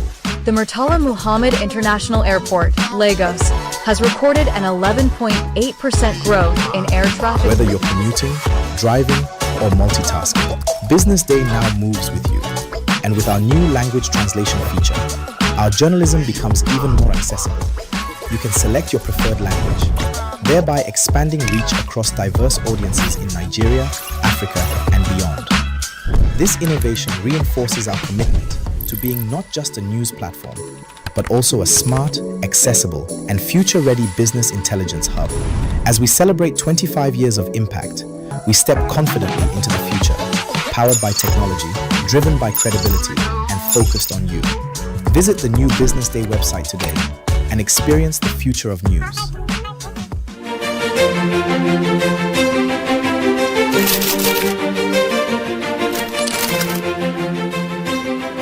I am, of course, a great admirer of the impeccable credibility, professionalism, and business savviness of Business Day.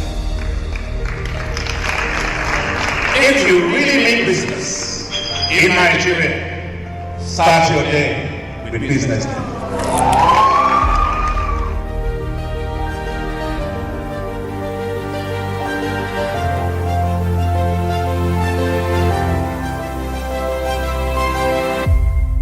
Business Day is West Africa's leading provider of business intelligence and information, delivering premium content across diversified media platforms, including online, mobile, and print.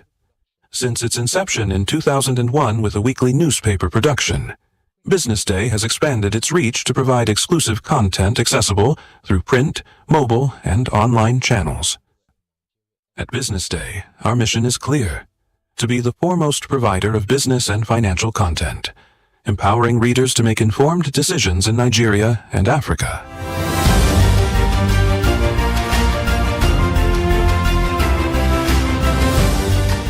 Since our establishment, we have been committed to delivering insightful, relevant, and accurate information about Nigeria's business and finance environment, while contextualizing the impact of global events. We monitor the stock market, analyze the companies driving it, and report on government policies and their economic implications. From decoding market trends to dissecting economic shifts, we offer actionable investment ideas and serve as a compass for decision-makers navigating complexity. Beyond headlines, Business Day fosters discussions on critical economic issues through impactful conferences and events. These platforms bring industry leaders together to share narratives that drive innovation and spark meaningful dialogues. Our events galvanize connections, bridging the gap between inspiration and achievement. For businesses seeking visibility, our strong digital presence offers unparalleled opportunities, with millions of followers across social media and a dynamic website attracting visitors from within and outside Nigeria. Business Day is the ideal platform to boost visibility for your products and services.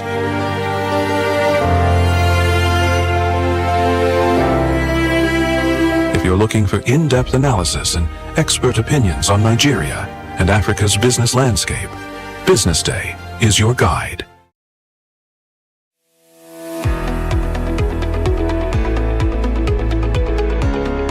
This is Business Week, a weekly program brought to you by Business Day Television. And we're live from Lagos, the nation's commercial capital, bringing you the latest insight into the stories that matter for business and the economy. I am Deborah Eze. Onyeka Valentine. I am Destiny Momo. My name is Elizabeth Musef.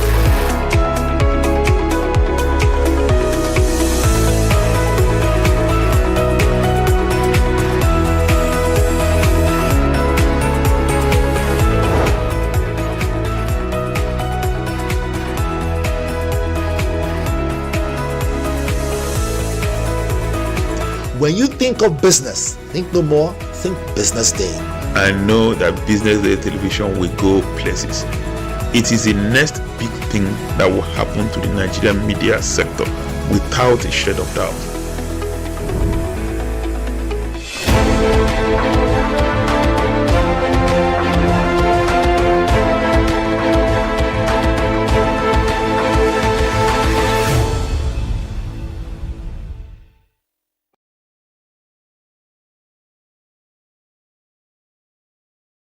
Good afternoon. This is Reflection Nigeria, where we, as usual, we talk about some key issues that's going on in our country, and sometimes we actually also go beyond our country, Nigeria.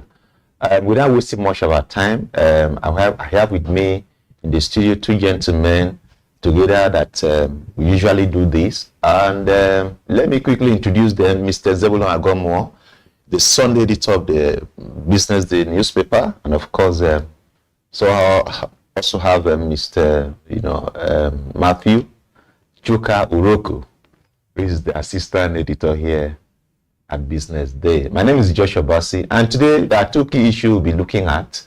First is the fact that rising from the allegation by Adeyemi Adeniyi, the man who that we now know as the DG of a fake government agency, who allege that before securing his DG job, that he had paid 400 million naira, and that he was to balance 200 million naira before the bubble burst.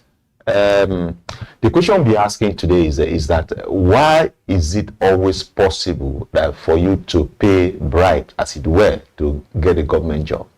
I mean, we'll get into that. Of course, the other issue we'll also be talking about is that, the HIPMAN, Independent Marketers Association of Nigeria, Independent Petroleum Marketers Association of Nigeria, has hinted that petrol price could come down to as low as 800 naira per litre, given that they've signed a deal with Dangote, the refinery, to be able to lift fuel directly from Dangote instead of buying from middlemen who buy directly from Dangote. And for us, that's something very positive, cherry news, and we're looking forward to that.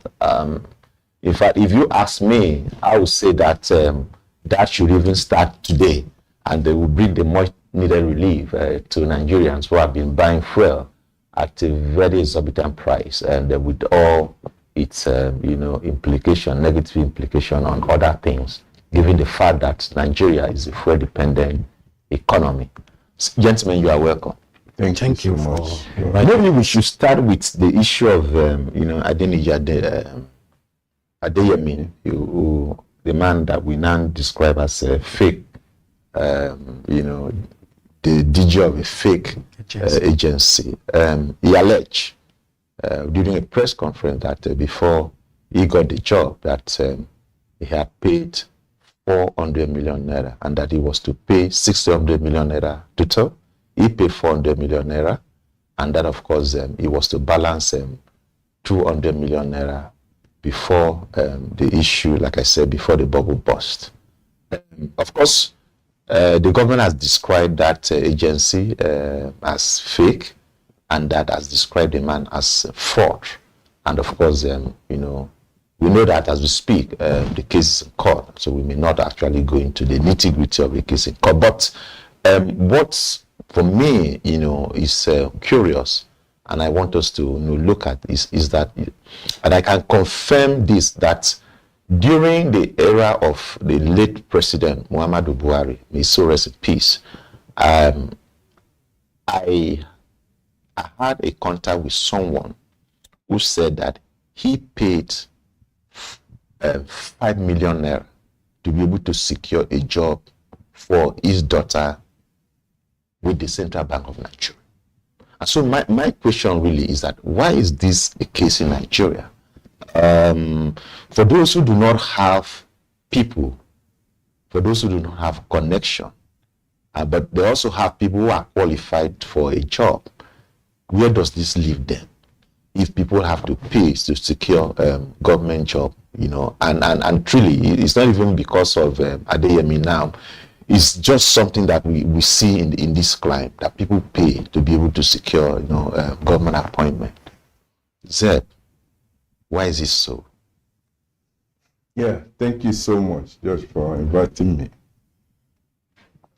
If you look into our society, you discover that corruption had been endemic over the years. And if you're talking about bribing officials in order to secure appointment in government agencies and institutions, it did not start today.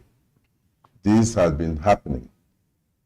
You ask yourself, who are the people who work with agencies that we can describe as juicy agencies, CBN,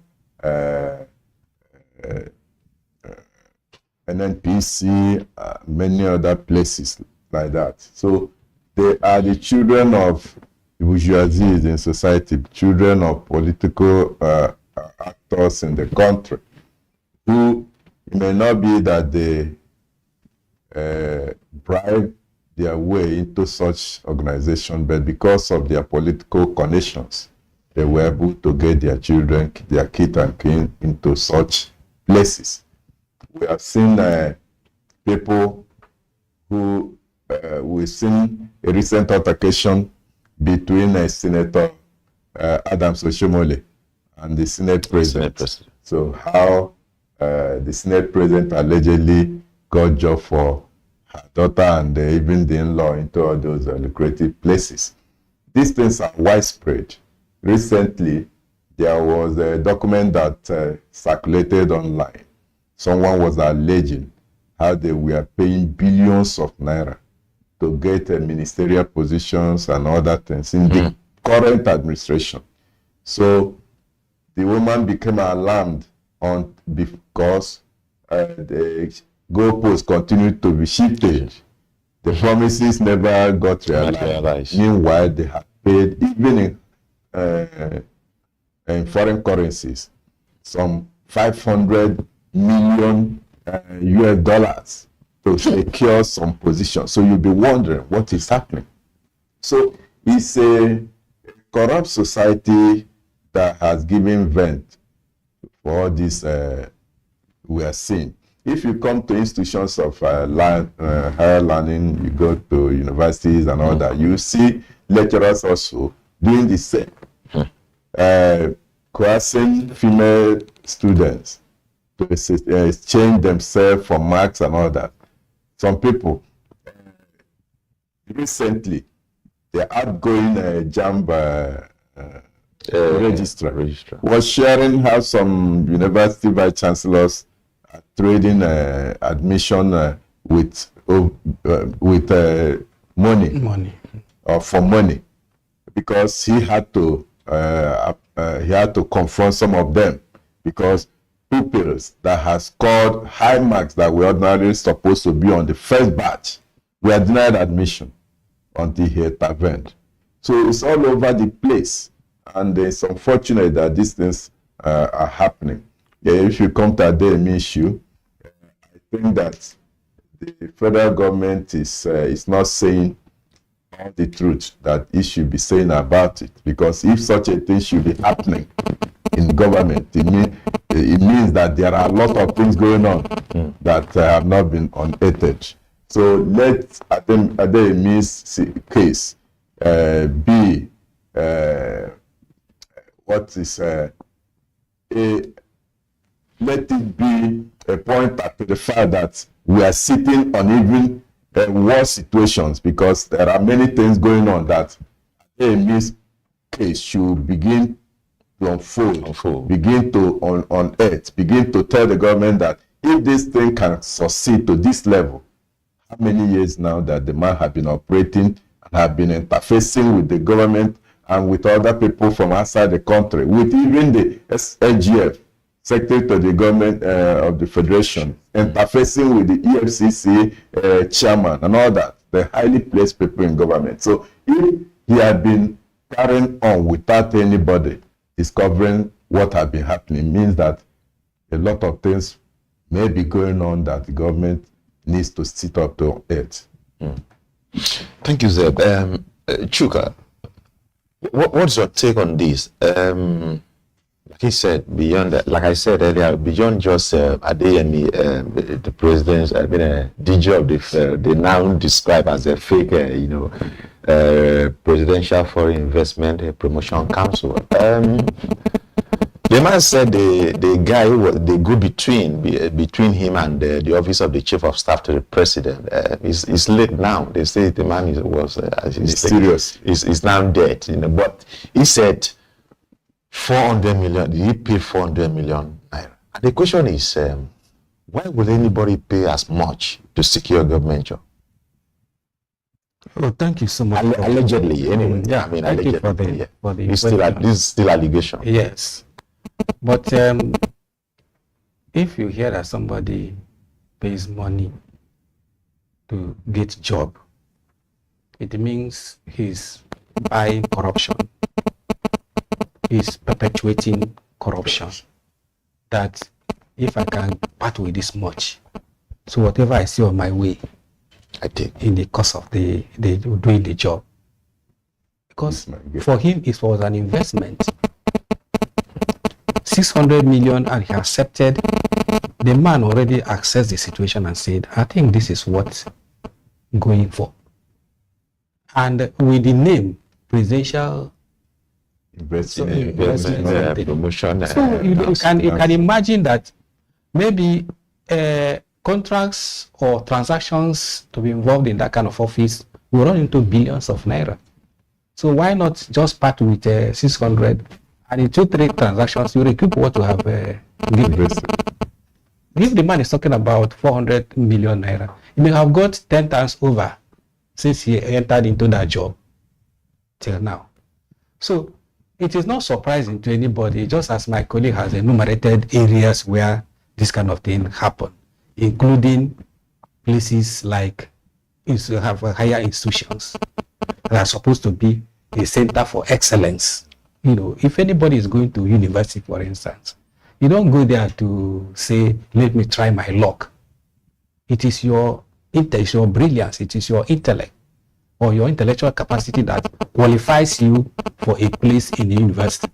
But it has been so trivialized that if you bring money, of course, most admissions, except those who, there's what they call a second batch of admission. Second batch is just commercial part of admitting people to the university.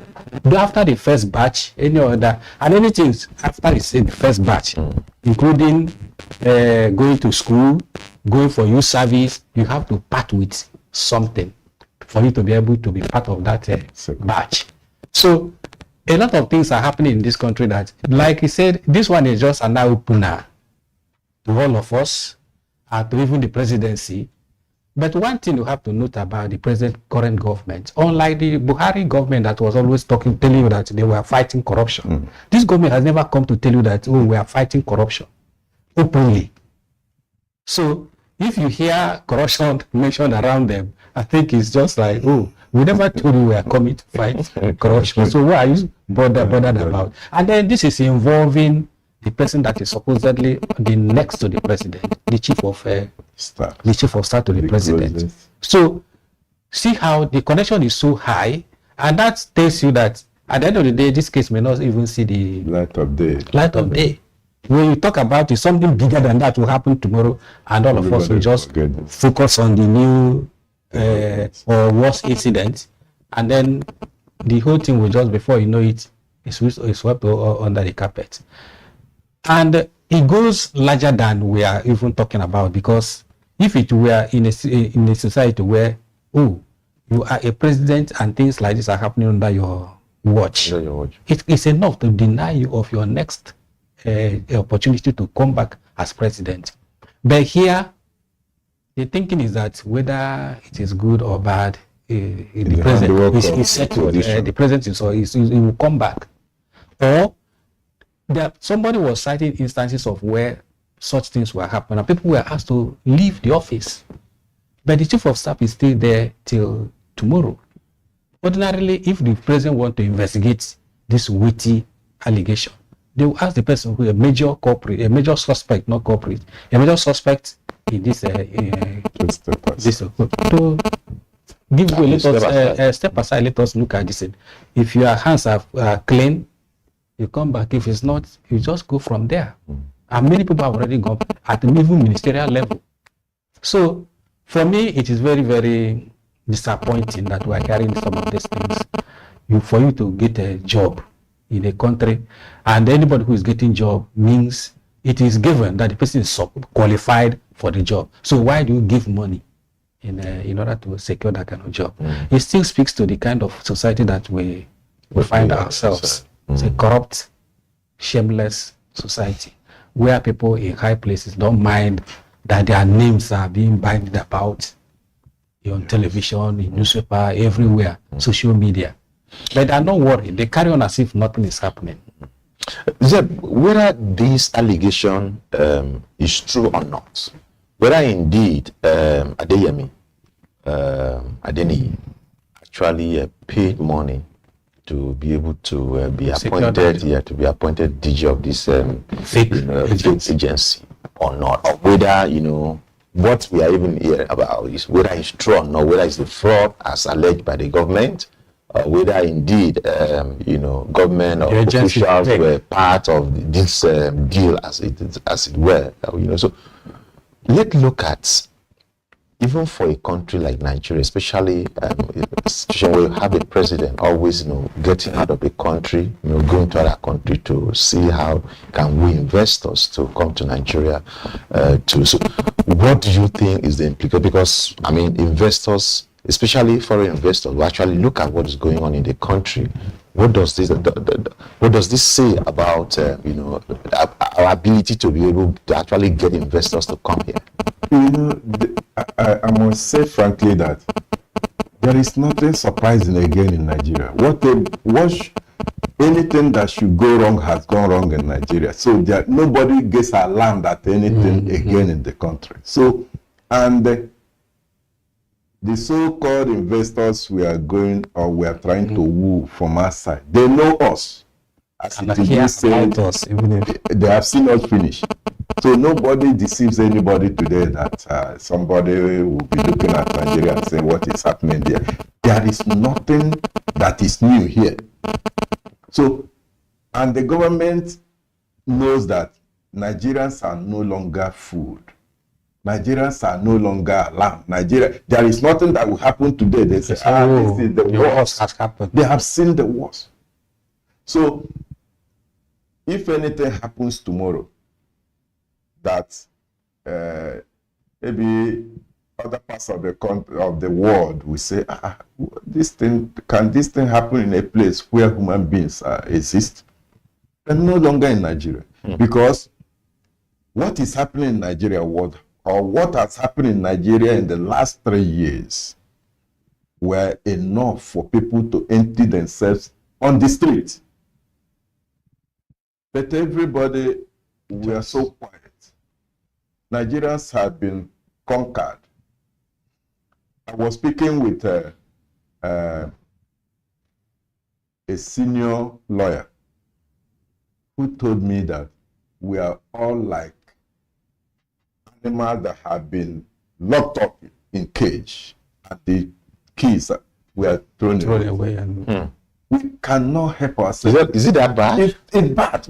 Nigeria is a bad. It's a country that how we survive here now is by miracle. You wake up tomorrow, you hear that 100 people been slaughtered in a place. Life goes on.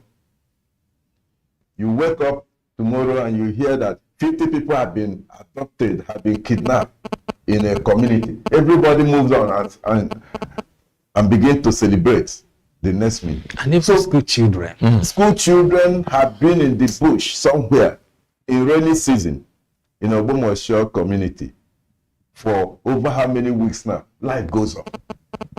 Political activities are going on. Before you know it now, campaign for 2027 election will have started. So, my brother, there is nothing the eye will see now and shed blood, as it is being said. Nigeria has seen everything finish, unfortunately. So, the idea of saying, don't go about saying negative things so that you will not scare away the investors. Which investors? They know more than we know in this country what is happening. So it's unfortunate that we have come to a point where it's as if that our humanity has died. It's unfortunate. Okay, you paid a very pathetic, picture of the country. Of course, but I know that there still must be, light at the end of it. So, Chuka, I'll ask you, what do you think can be done to actually remedy the situation we find as bad as it is? I mean, there still must be hope. Maybe there are steps that government should take, maybe even we, the citizens, the followership should also take to maybe remedy the situation. Because like he said, if this kind of a thing has, because my thinking actually would have been that for a thing like this to happen, I mean, investor will be looking at, wow, I mean, can I actually go stake my money in that economy? But Zeb is saying, look, there's nothing investors don't know about us. And so there's nothing surprises anybody anymore, including the investors, nothing surprises. So maybe, and Josh, I think all of us are part of this society, and we know really that things have actually gone beyond remedy, so to speak. You can engender confidence either in yourself, in somebody who is listening to you, or somebody who is coming into the country through what you do. It's not what you say. Okay. And confidence in somebody or trust comes through what you do, not what you say. Because if it is about what you say, Nigerians have said more than, especially the government people, they have said more than enough. This is a government that has, before now, we used to have what they call a National Orientation Agency. Yeah. That was just talking about the values that we have as a country, what we are supposed to do, what you are supposed to say. Yeah, but we still have national orientation. It is still there. Yeah, I think that actually are revived now. I mean, because it was almost dead. But it's coming at a time. We are seeing their messages on. They are coming at a time when I've forgotten the author that said that the falcon is no longer listening to the falconer. No matter how, if you like, go on top of this house, start beating your gong. Everybody come. Things have changed. Nobody will listen, unless somebody who is idle will come and listen to you. Because the confidence in this, there's what they call trust deficit, is what is actually killing the government itself. No, people don't trust them. Because a lot of things they have done that you cannot say, oh, why must I trust these people? Joshua, do you talk about a country where the government voted a lot of money to say we want to make our voting system something very, very credible, and voted a lot of money and actually acquired the equipment, the technology that can actually make that thing happen. Then all of a sudden, one person went and destroyed the whole of that. He hoped that more than 200 people invested in a system, and it ended there. And that person has been rewarded. And that person is not locked up anywhere. Nobody condemned it at government level. Then you say, oh, that's why I started by saying that it's what you do. If on the following day, just the next day, such a person was arrested and even executed publicly, which was what the person deserved. You're prosecuted. No, but not executed. even executed. You don't know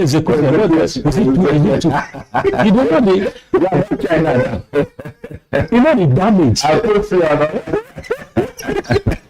You know the damage that it caused to the country till today, till tomorrow. Even this off-season election that we are conducting here and there, sometimes we hear skirmishes of, oh, the IRF worked here.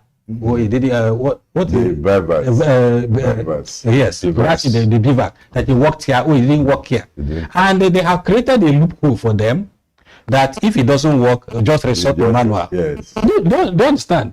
No, why do you even try that thing that you know is not going to work? Yeah. And you know by our nature, they will make sure it doesn't work. So it is about our action. I will talk about foreign investment. Why not are people not investing here?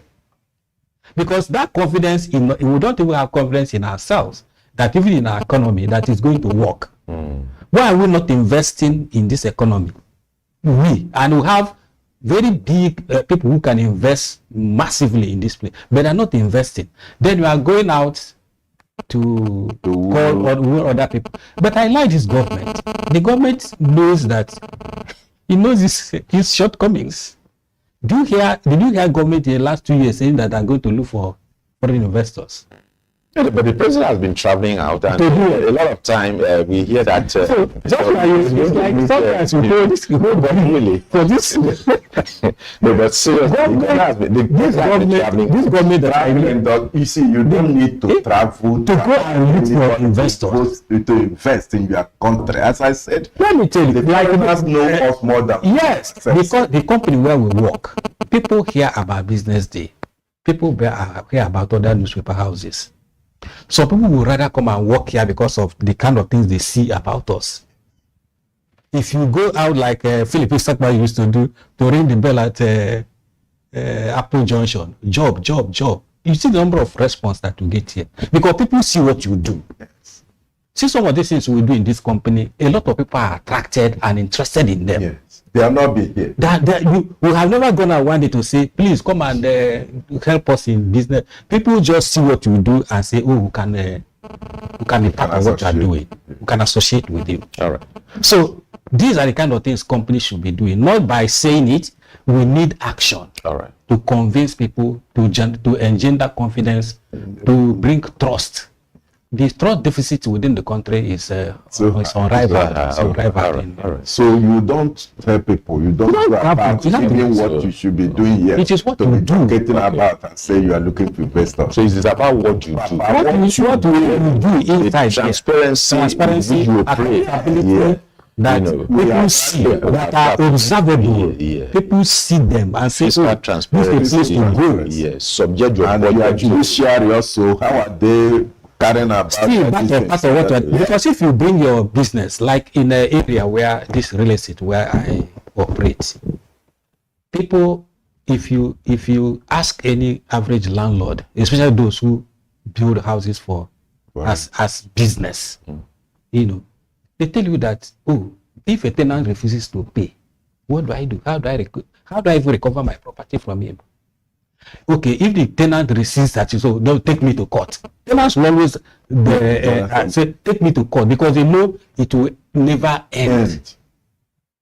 So for you as an investor, if you know that the judicial system in this place doesn't encourage somebody to get justice, you can't get justice for what you know that is your right. So why do I come and put my money here?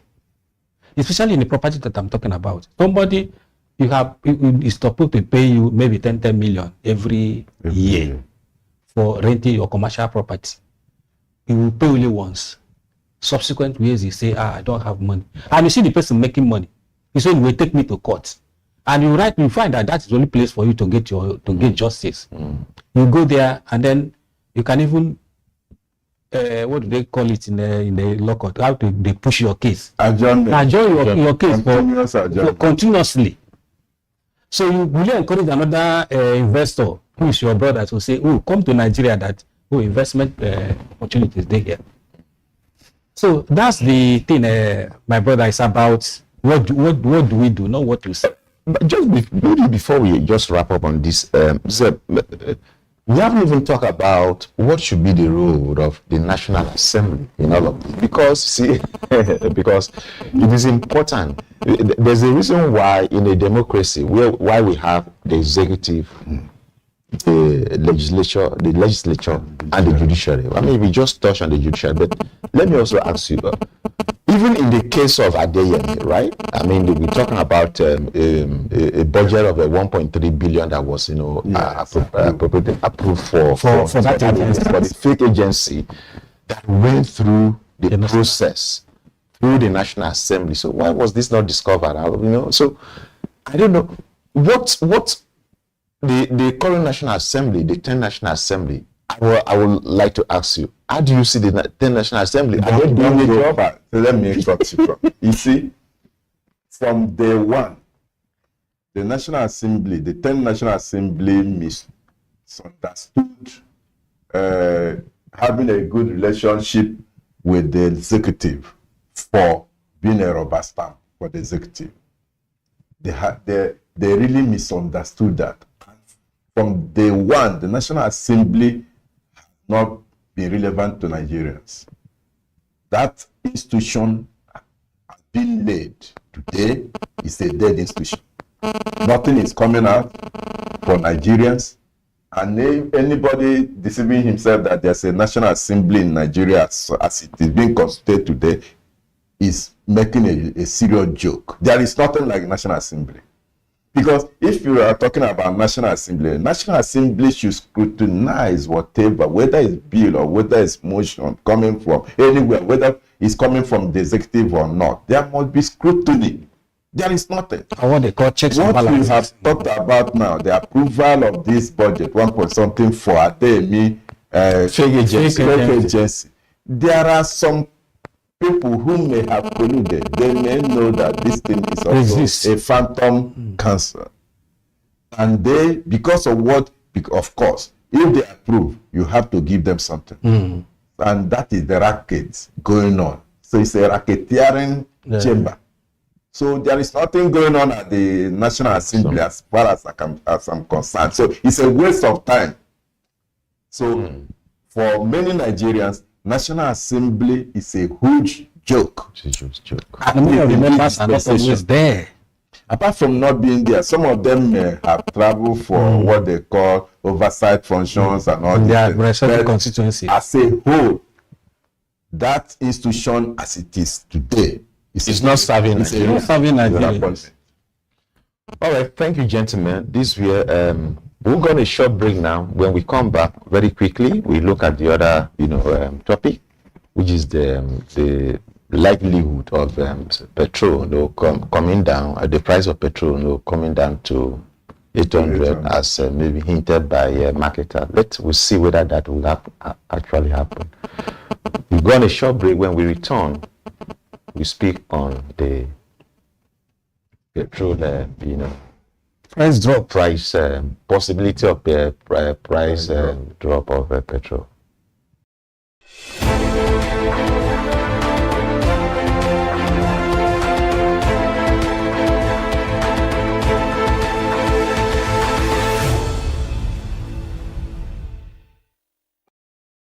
This is still Reflection Nigeria. In the last couple of minutes, we've been talking about Nigeria and of course the things that are going on, particularly regarding the Adeyemi and Matthew Adeyemi, who is DG of a fake agency, as it were, and all of the things that has gone on there.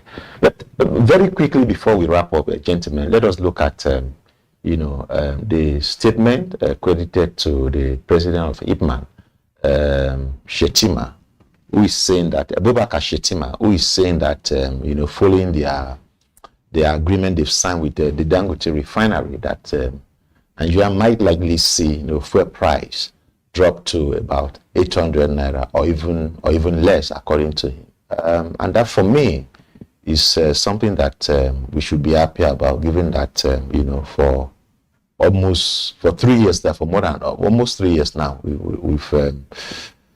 we've seen But since the fuel subsidy gone, a statement of Mr. President from day one, we've been buying fuel at cutthroat prices.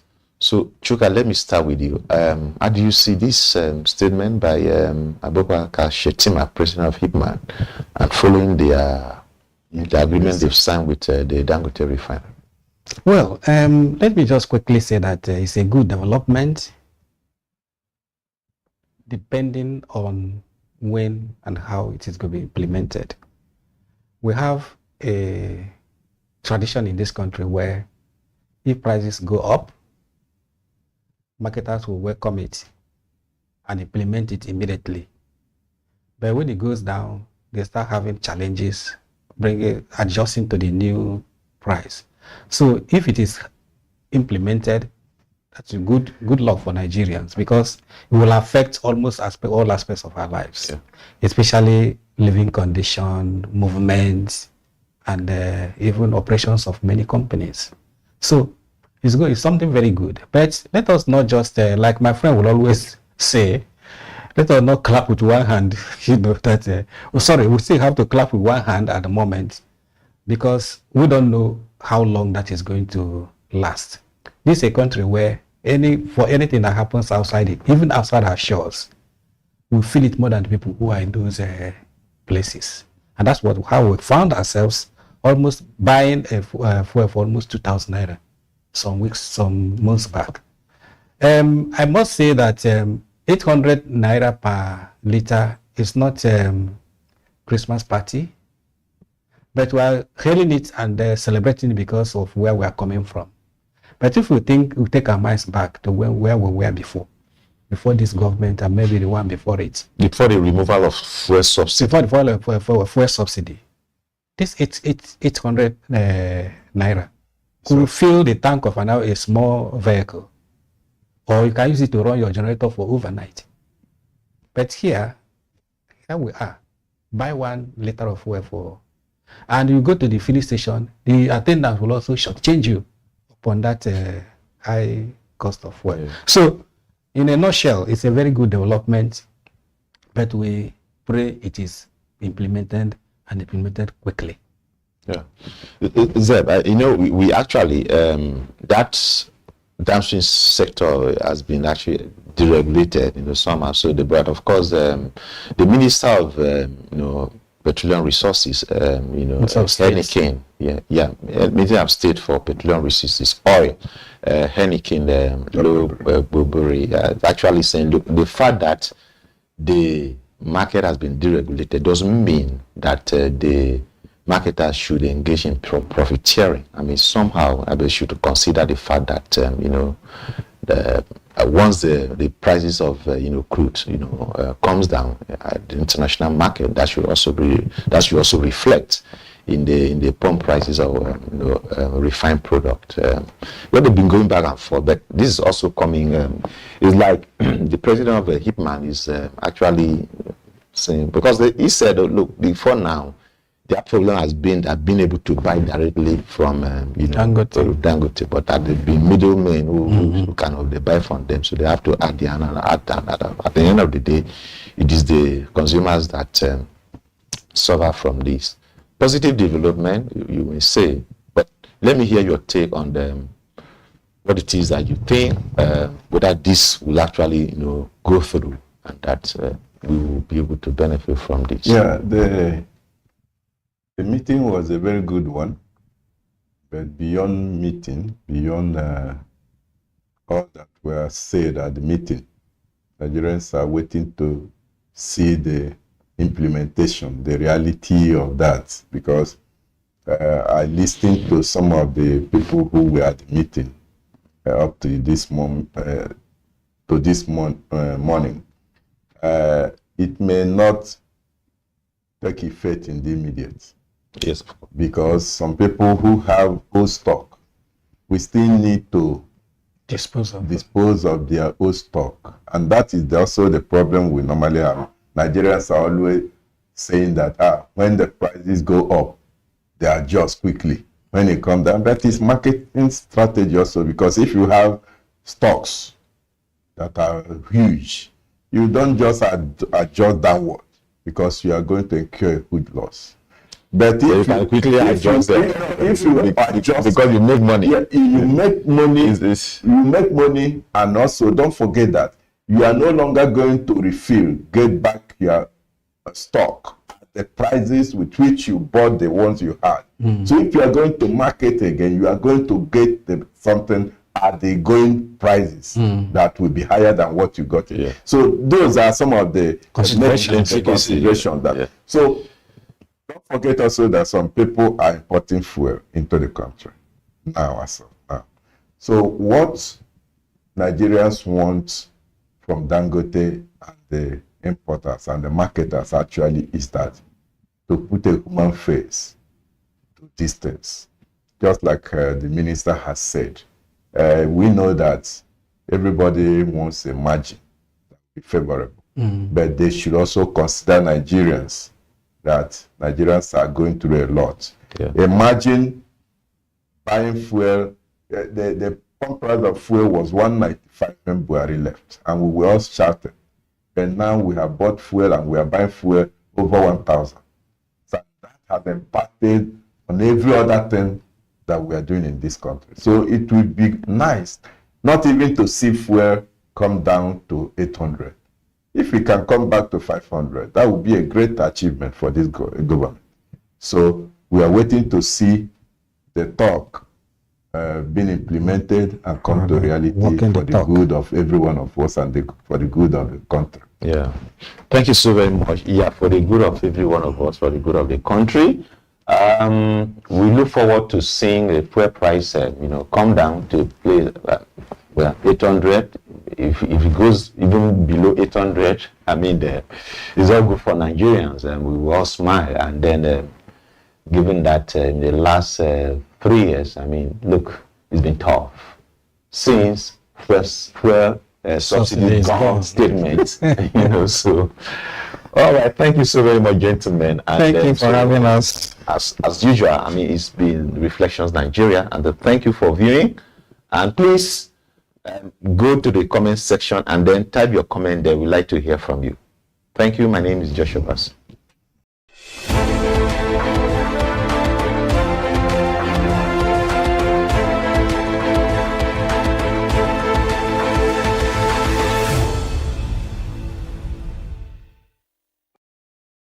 At Providence Bank, we're committed to your growth and success. You're never alone on the journey. Our personalized relationship banking is how we do things together. It's what sets us apart.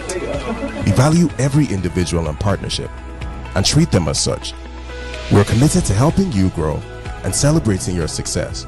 This is your life story, your future, your forward. This is all about you. Let's move you forward. Providence Bank.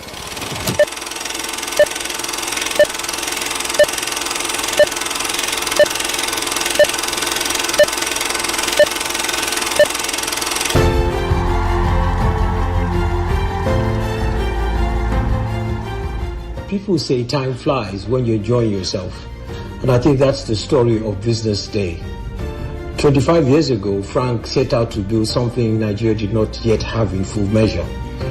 A newspaper that's dedicated entirely to the seriousness of business, economics, policy, and all those things that drive society in its all the dimensions that you can imagine. And that was not a small ambition, and it meant betting that Nigeria wanted depth over noise, which I think we do, certainly business people, analysis over sensation, and credibility over convenience. A quarter of a century later, that bet has paid off many, many times over.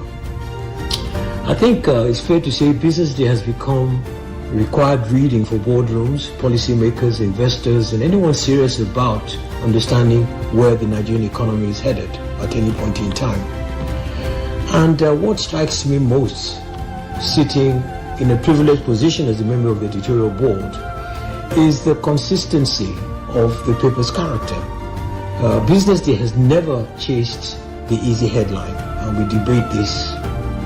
It has stayed true to its founding instinct, that is good journalism in the business and economic space. realizing that that economic space must be rigorously interviewed. It must be independent and unafraid to hold power and capital accountable in equal measure without fear or favor. Now that is a difficult balance to strike in any media environment, and even a lot harder to sustain for 25 years in the Nigeria of today. So I think that consistency is in large part a reflection of Frank himself. His discipline, his insistence on standards, and his quiet but firm belief that institutions outclass individuals when they're built properly. And certainly he's built an institution. And Frank didn't simply start a newspaper. I think he's built an institution with that paper, and one that has culture and a value system that has endured leadership transitions, economic cycles, and the disruption of the entire industry by the digital media, which in itself Frank has embraced. So I think we are celebrating his anniversary. We celebrate Frank, we celebrate Business Day, and not just 25 years of publishing, but 25 years of integrity in a profession that badly needs it in this country. So I think, Frank, it's fair to say congratulations to you and your team. We're extremely proud of you. Like I said, I feel extremely privileged to be part of the editorial board with all the debates and discussions and the many MBA sessions we have where we do meet. But once again, thank you for what you've done. Thank you for what you're doing. Congratulations to Business Day, and we look forward to another 25 years, in resplendent pleasure of doing the right thing in society for society's benefit. Congratulations, Frank. Congratulations, Business Day. My name is Pastor Kari Bedia, the Senior Pastor of Life Restoration. I first came across Business Day in the early year 2000 at Amuwodofi along Festac Link Road. I knew about Business Day through Mr. Frank Aigugu, who is the publisher. Actually, Business Day became a voice in Nigeria through the provision of reliable business and financial information across Nigeria and some African countries. This is so because Business Day was established on a solid foundation which has helped the organization to stand immovable and well-rooted till today. Like many other media companies in Nigeria, Business Day went through some challenging moments at the early stage, but in all of it, God Almighty helped Business Day to sail through and became victorious and also so strong as we see today. And as a result, we can also, rejoice and sing songs of praise to the living God. And we know this is all the glories we have to go to God for sustaining Business Day. I also remember that I used to share, the word of God with prayers together with all the members of staff of Business Days in those days. And through which I believe so strongly that this must have contributed one way or the other to the strong faith and the power of God, especially the ability of God to sustain Business Day. Until today, God Almighty has been so faithful. Praise the Lord. And my prayer today for Business Day is that God Almighty will make Business Day to move forward, grow great, and become an outstanding force to be reckoned with in Nigeria, in Africa, and even the world, at large. In Jesus' mighty name, I also pray for Mr. Frank Aigugu for divine wisdom to be able to lead, all the staff, and also to make sure that the work, progresses. And I also pray for every member of staff that God Almighty is going to strengthen you, God will pour His grace upon your life, in Jesus' mighty name, and all your labor will never be in vain, in Jesus' mighty name. And I pray that God Almighty will abundantly bless every one of you that are working in Business Day today, beginning from Mr. Frank Aigugu down the line. And I pray that God Almighty will make all you've done to be highly rewarded, in Jesus' mighty name. I pray once again that God Almighty will enlarge Business Day and will make it a voice to be reckoned with in Nigeria, in Africa, and also the entire world. In Jesus' mighty name. Amen. Wow, 25 years, Business Day. For any business, first of all, to have succeeded in Nigeria for 25 years, I bow my hat. Kudos to you. Business Day. I think when you're talking about professional journalism, you're thinking Business Day. When you're talking quality of content, you're talking Business Day. When you're talking quality of pictures, you're talking Business Day. When you're talking about editors that know their onions inside out, you're talking Business Day. When you're talking of a publisher who ensures the company has continued to go on and change throughout the season to keep revamping himself, we're talking Mr. Frank. Congratulations, Business Day, on 25 years. It couldn't have been easy, but I've seen the paper transform. You know, people always say, why do I recommend Business Day when I'm doing stuff to them, my clients? And I say because they are professionals, they have good reporters. In working with Business Day, working with like a Depot, for example, on the oil and gas desk, I know he's a true professional. He knows his onions. He knows his sector inside out. So I'm always happy to recommend Business Day and work with them all the time. The other thing is that it's not just about the newspaper itself. It's the forums that they've created over the years. They've continued to reinvent themselves, and those forums they have, sector forums, are impacting people within the industry because it's a solid thought leadership forum that people are always wanting to go to and always wanting to learn. And the forums are even for the youth, for people, managers, for leadership, you know, oil and gas sector, CEO forums, infrastructure. There's so many, and those forums are just really, really useful in this day and age to listen to experts talk about the different things. So kudos to you on that Business Day. Personally, I'd like to thank you for the support Business Day has given me throughout my career. Believe it or not, I have been working with Business Day for the last 25 years since they existed. So thank you for all your support whilst I was in Owando. Thank you all for your support while I was in Hill and Milton. And thank you all for your support when I started my own agency, Scott Communications. You know, I just really admire the leadership. I admire the successes you've made. I value your paper tremendously. And all I need to say is keep doing the good work. Keep exceeding expectations in everything that you do. And to your editors, to your reporters, to your journalists, keep up the good work. You guys are doing excellent work in this industry. And you know, I can't wait to see the transformation and the new things that you will come up with in the next 25 years. One thing, be rest assured, we, my organization, Scott Communications, will always be there to support you. Have a brilliant 25th year anniversary. Greetings from the FIFA World Cup in Atlanta, Georgia. Congratulations to Frank and the team. A Business Day for 25 amazing years. It's been wonderful to be on the advisory board, and I look forward to a lot more service as we address the economic issues of the day in Nigeria and West Africa. Congratulations. Congratulations to you, Business Day, on your 25th anniversary.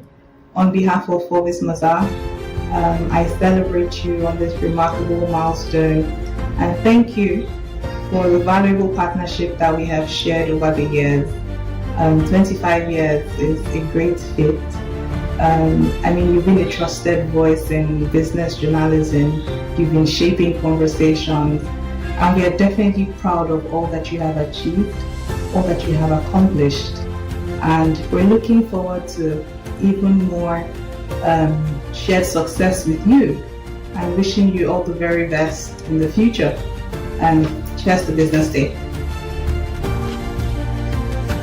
There is an ample opportunity to congratulate Frank on what he has done using BusinessDay Nigeria. BusinessDay Nigeria has become a veritable tool for younger generation to know what happens in Nigerian business world. Remembering those days when BusinessDay dedicated a production for students in campuses in Nigeria. These are opportunities that made students to learn about business world, business vacancies, business publications, and especially what happens in the Nigerian stock market. Frank has done marvelously in projecting BusinessDay Nigeria for the younger generation to know more about businesses and opportunities in Nigerian business landscape. Congratulations as you mark anniversary. Thank you. Congratulations. Congratulations, BusinessDay. You're 25 years old. Well, when a publication turns 25 and represents integrity, professionalism, the way you have done, then we have no choice but to be proud to be associated with you. BusinessDay, to me, represents the best in print journalism. And honestly, I wish you many more years beyond 75, 125, and all of that of meritorious print journalism. Congratulations. My name is Ade Brahim. I happen to be the Group Managing Director of Afamungam Bank. On behalf of my Chairman, Board of Director, Management, staff of Afamungam Bank, I want to congratulate the publisher, Mr. Frank Aibogu, on the 25th anniversary of BusinessDay. BusinessDay have done tremendously well, and I want to thank them for supporting Afamungam Group even from the days of the capital till today. I want to say thank you, and on behalf of all of us once again, we celebrate you and wish you best of luck in another phase of this organization. God bless you and happy celebration. Thank you. I want to use this opportunity to wish the BusinessDay family, the BusinessDay community, a happy birthday at your 25th anniversary. We're very happy. We're glad for what you've done. Thank you for being a wonderful phenomenon in the business space. The insights are wonderful. I want to wish you the best success in the coming years and all the things you've been doing. Don't stop there. Keep blowing up our minds. Keep doing new stuffs. And we're proud of you. We're glad to be associated with you. Thank you. Hello, my name is Ademuyiwa Adebola Taufik, the CEO of Inspire Group. This is me wishing BusinessDay Nigeria a happy 25th anniversary, the #1 business reporting platform in Nigeria. I wish you greater years and successful years ahead. Thank you.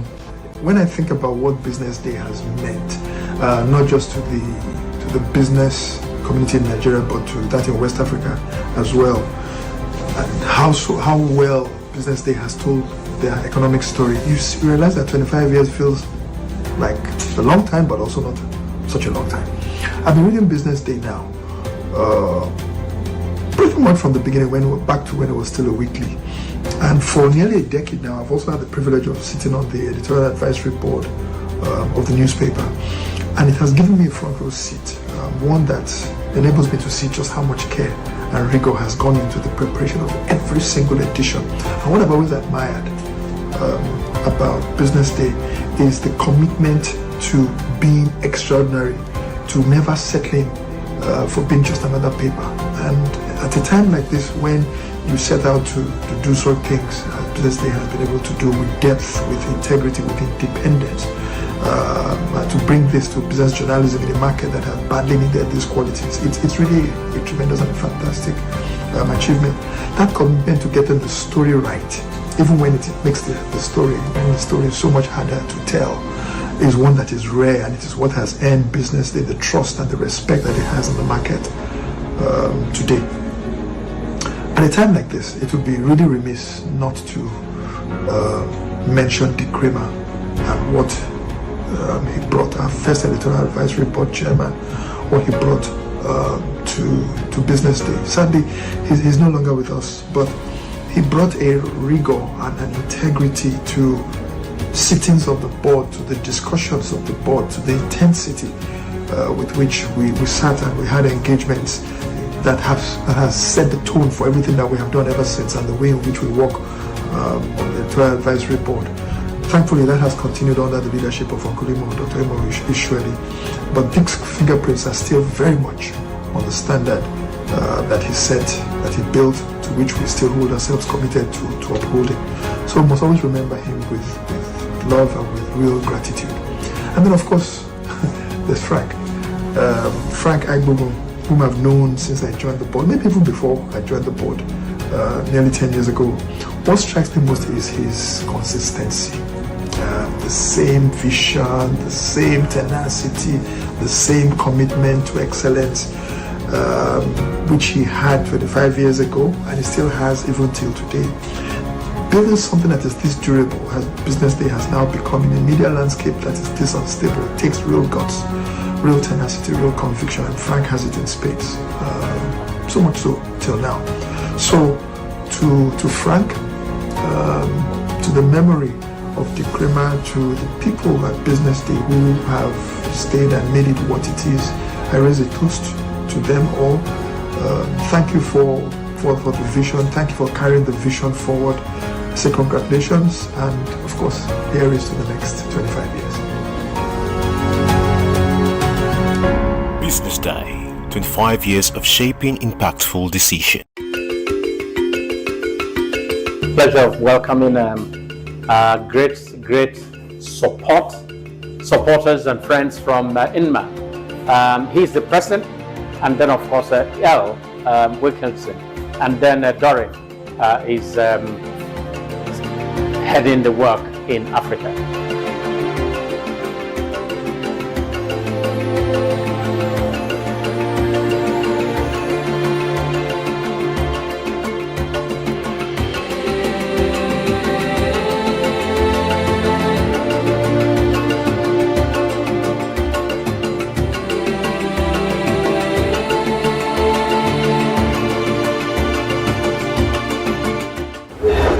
Honored that you're hosting us today. We look forward to a positive exchange of ideas and strategies to make our industry better. With me is Al Wilkinson. He's President and Executive Director of International News Media Association. All welcome, guys. And we're happy to have him here. I'll let him tell you guys more about him and why he's here.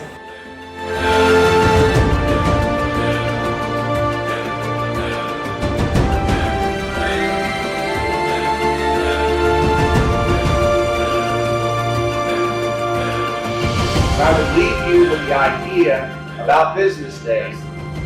No platform can take it. No AI can replicate it. No competitor can buy it. So here's a little advice. Defend it. Build it. Invest in it. Because folks, the decade ahead is going to belong to news organizations that are unmistakably themselves. They're not boring. They're not neutral. Who are you? Answer that question and you'll figure out the next one. Thanks a lot.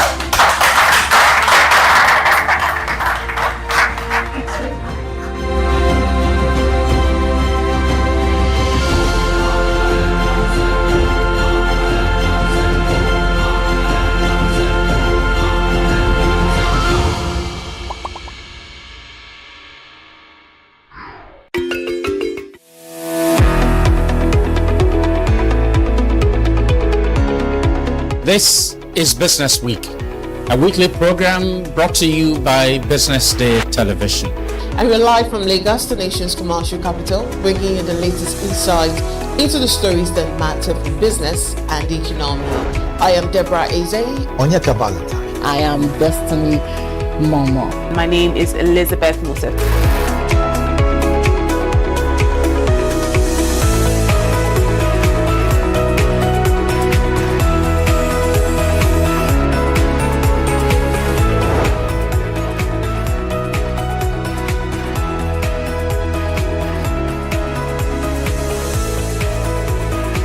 When you think of business, think no more, think Business Day. I know that Business Day television will go places. It is the next big thing that will happen to the Nigerian media sector without a shade of doubt.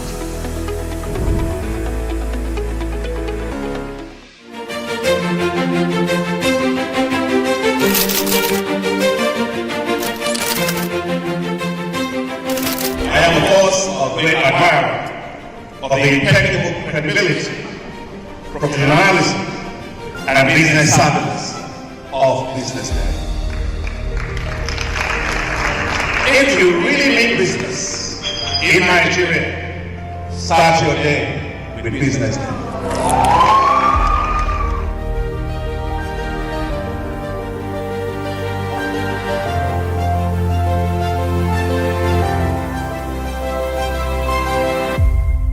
BusinessDay is West Africa's leading provider of business intelligence and information, delivering premium content across diversified media platforms, including online, mobile, and print. Since its inception in 2001 with a weekly newspaper production, BusinessDay has expanded its reach to provide exclusive content accessible through print, mobile, and online channels.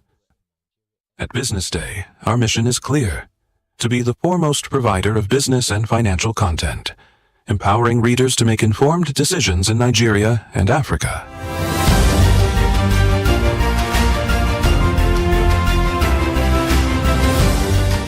Since our establishment, we have been committed to delivering insightful, relevant, and accurate information about Nigeria's business and finance environment, while contextualizing the impact of global events.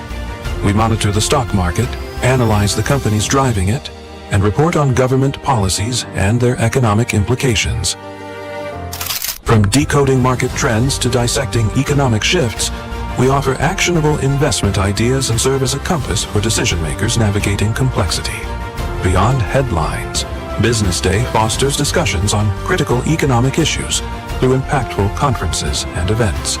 These platforms bring industry leaders together to share narratives that drive innovation and spark meaningful dialogues. Our events galvanize connections, bridging the gap between inspiration and achievement.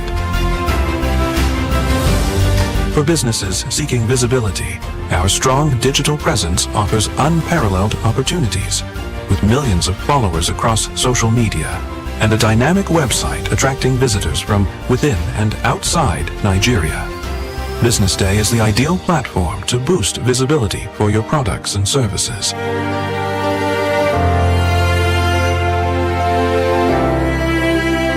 If you're looking for in-depth analysis and expert opinions on Nigeria and Africa's business landscape, BusinessDay is your guide.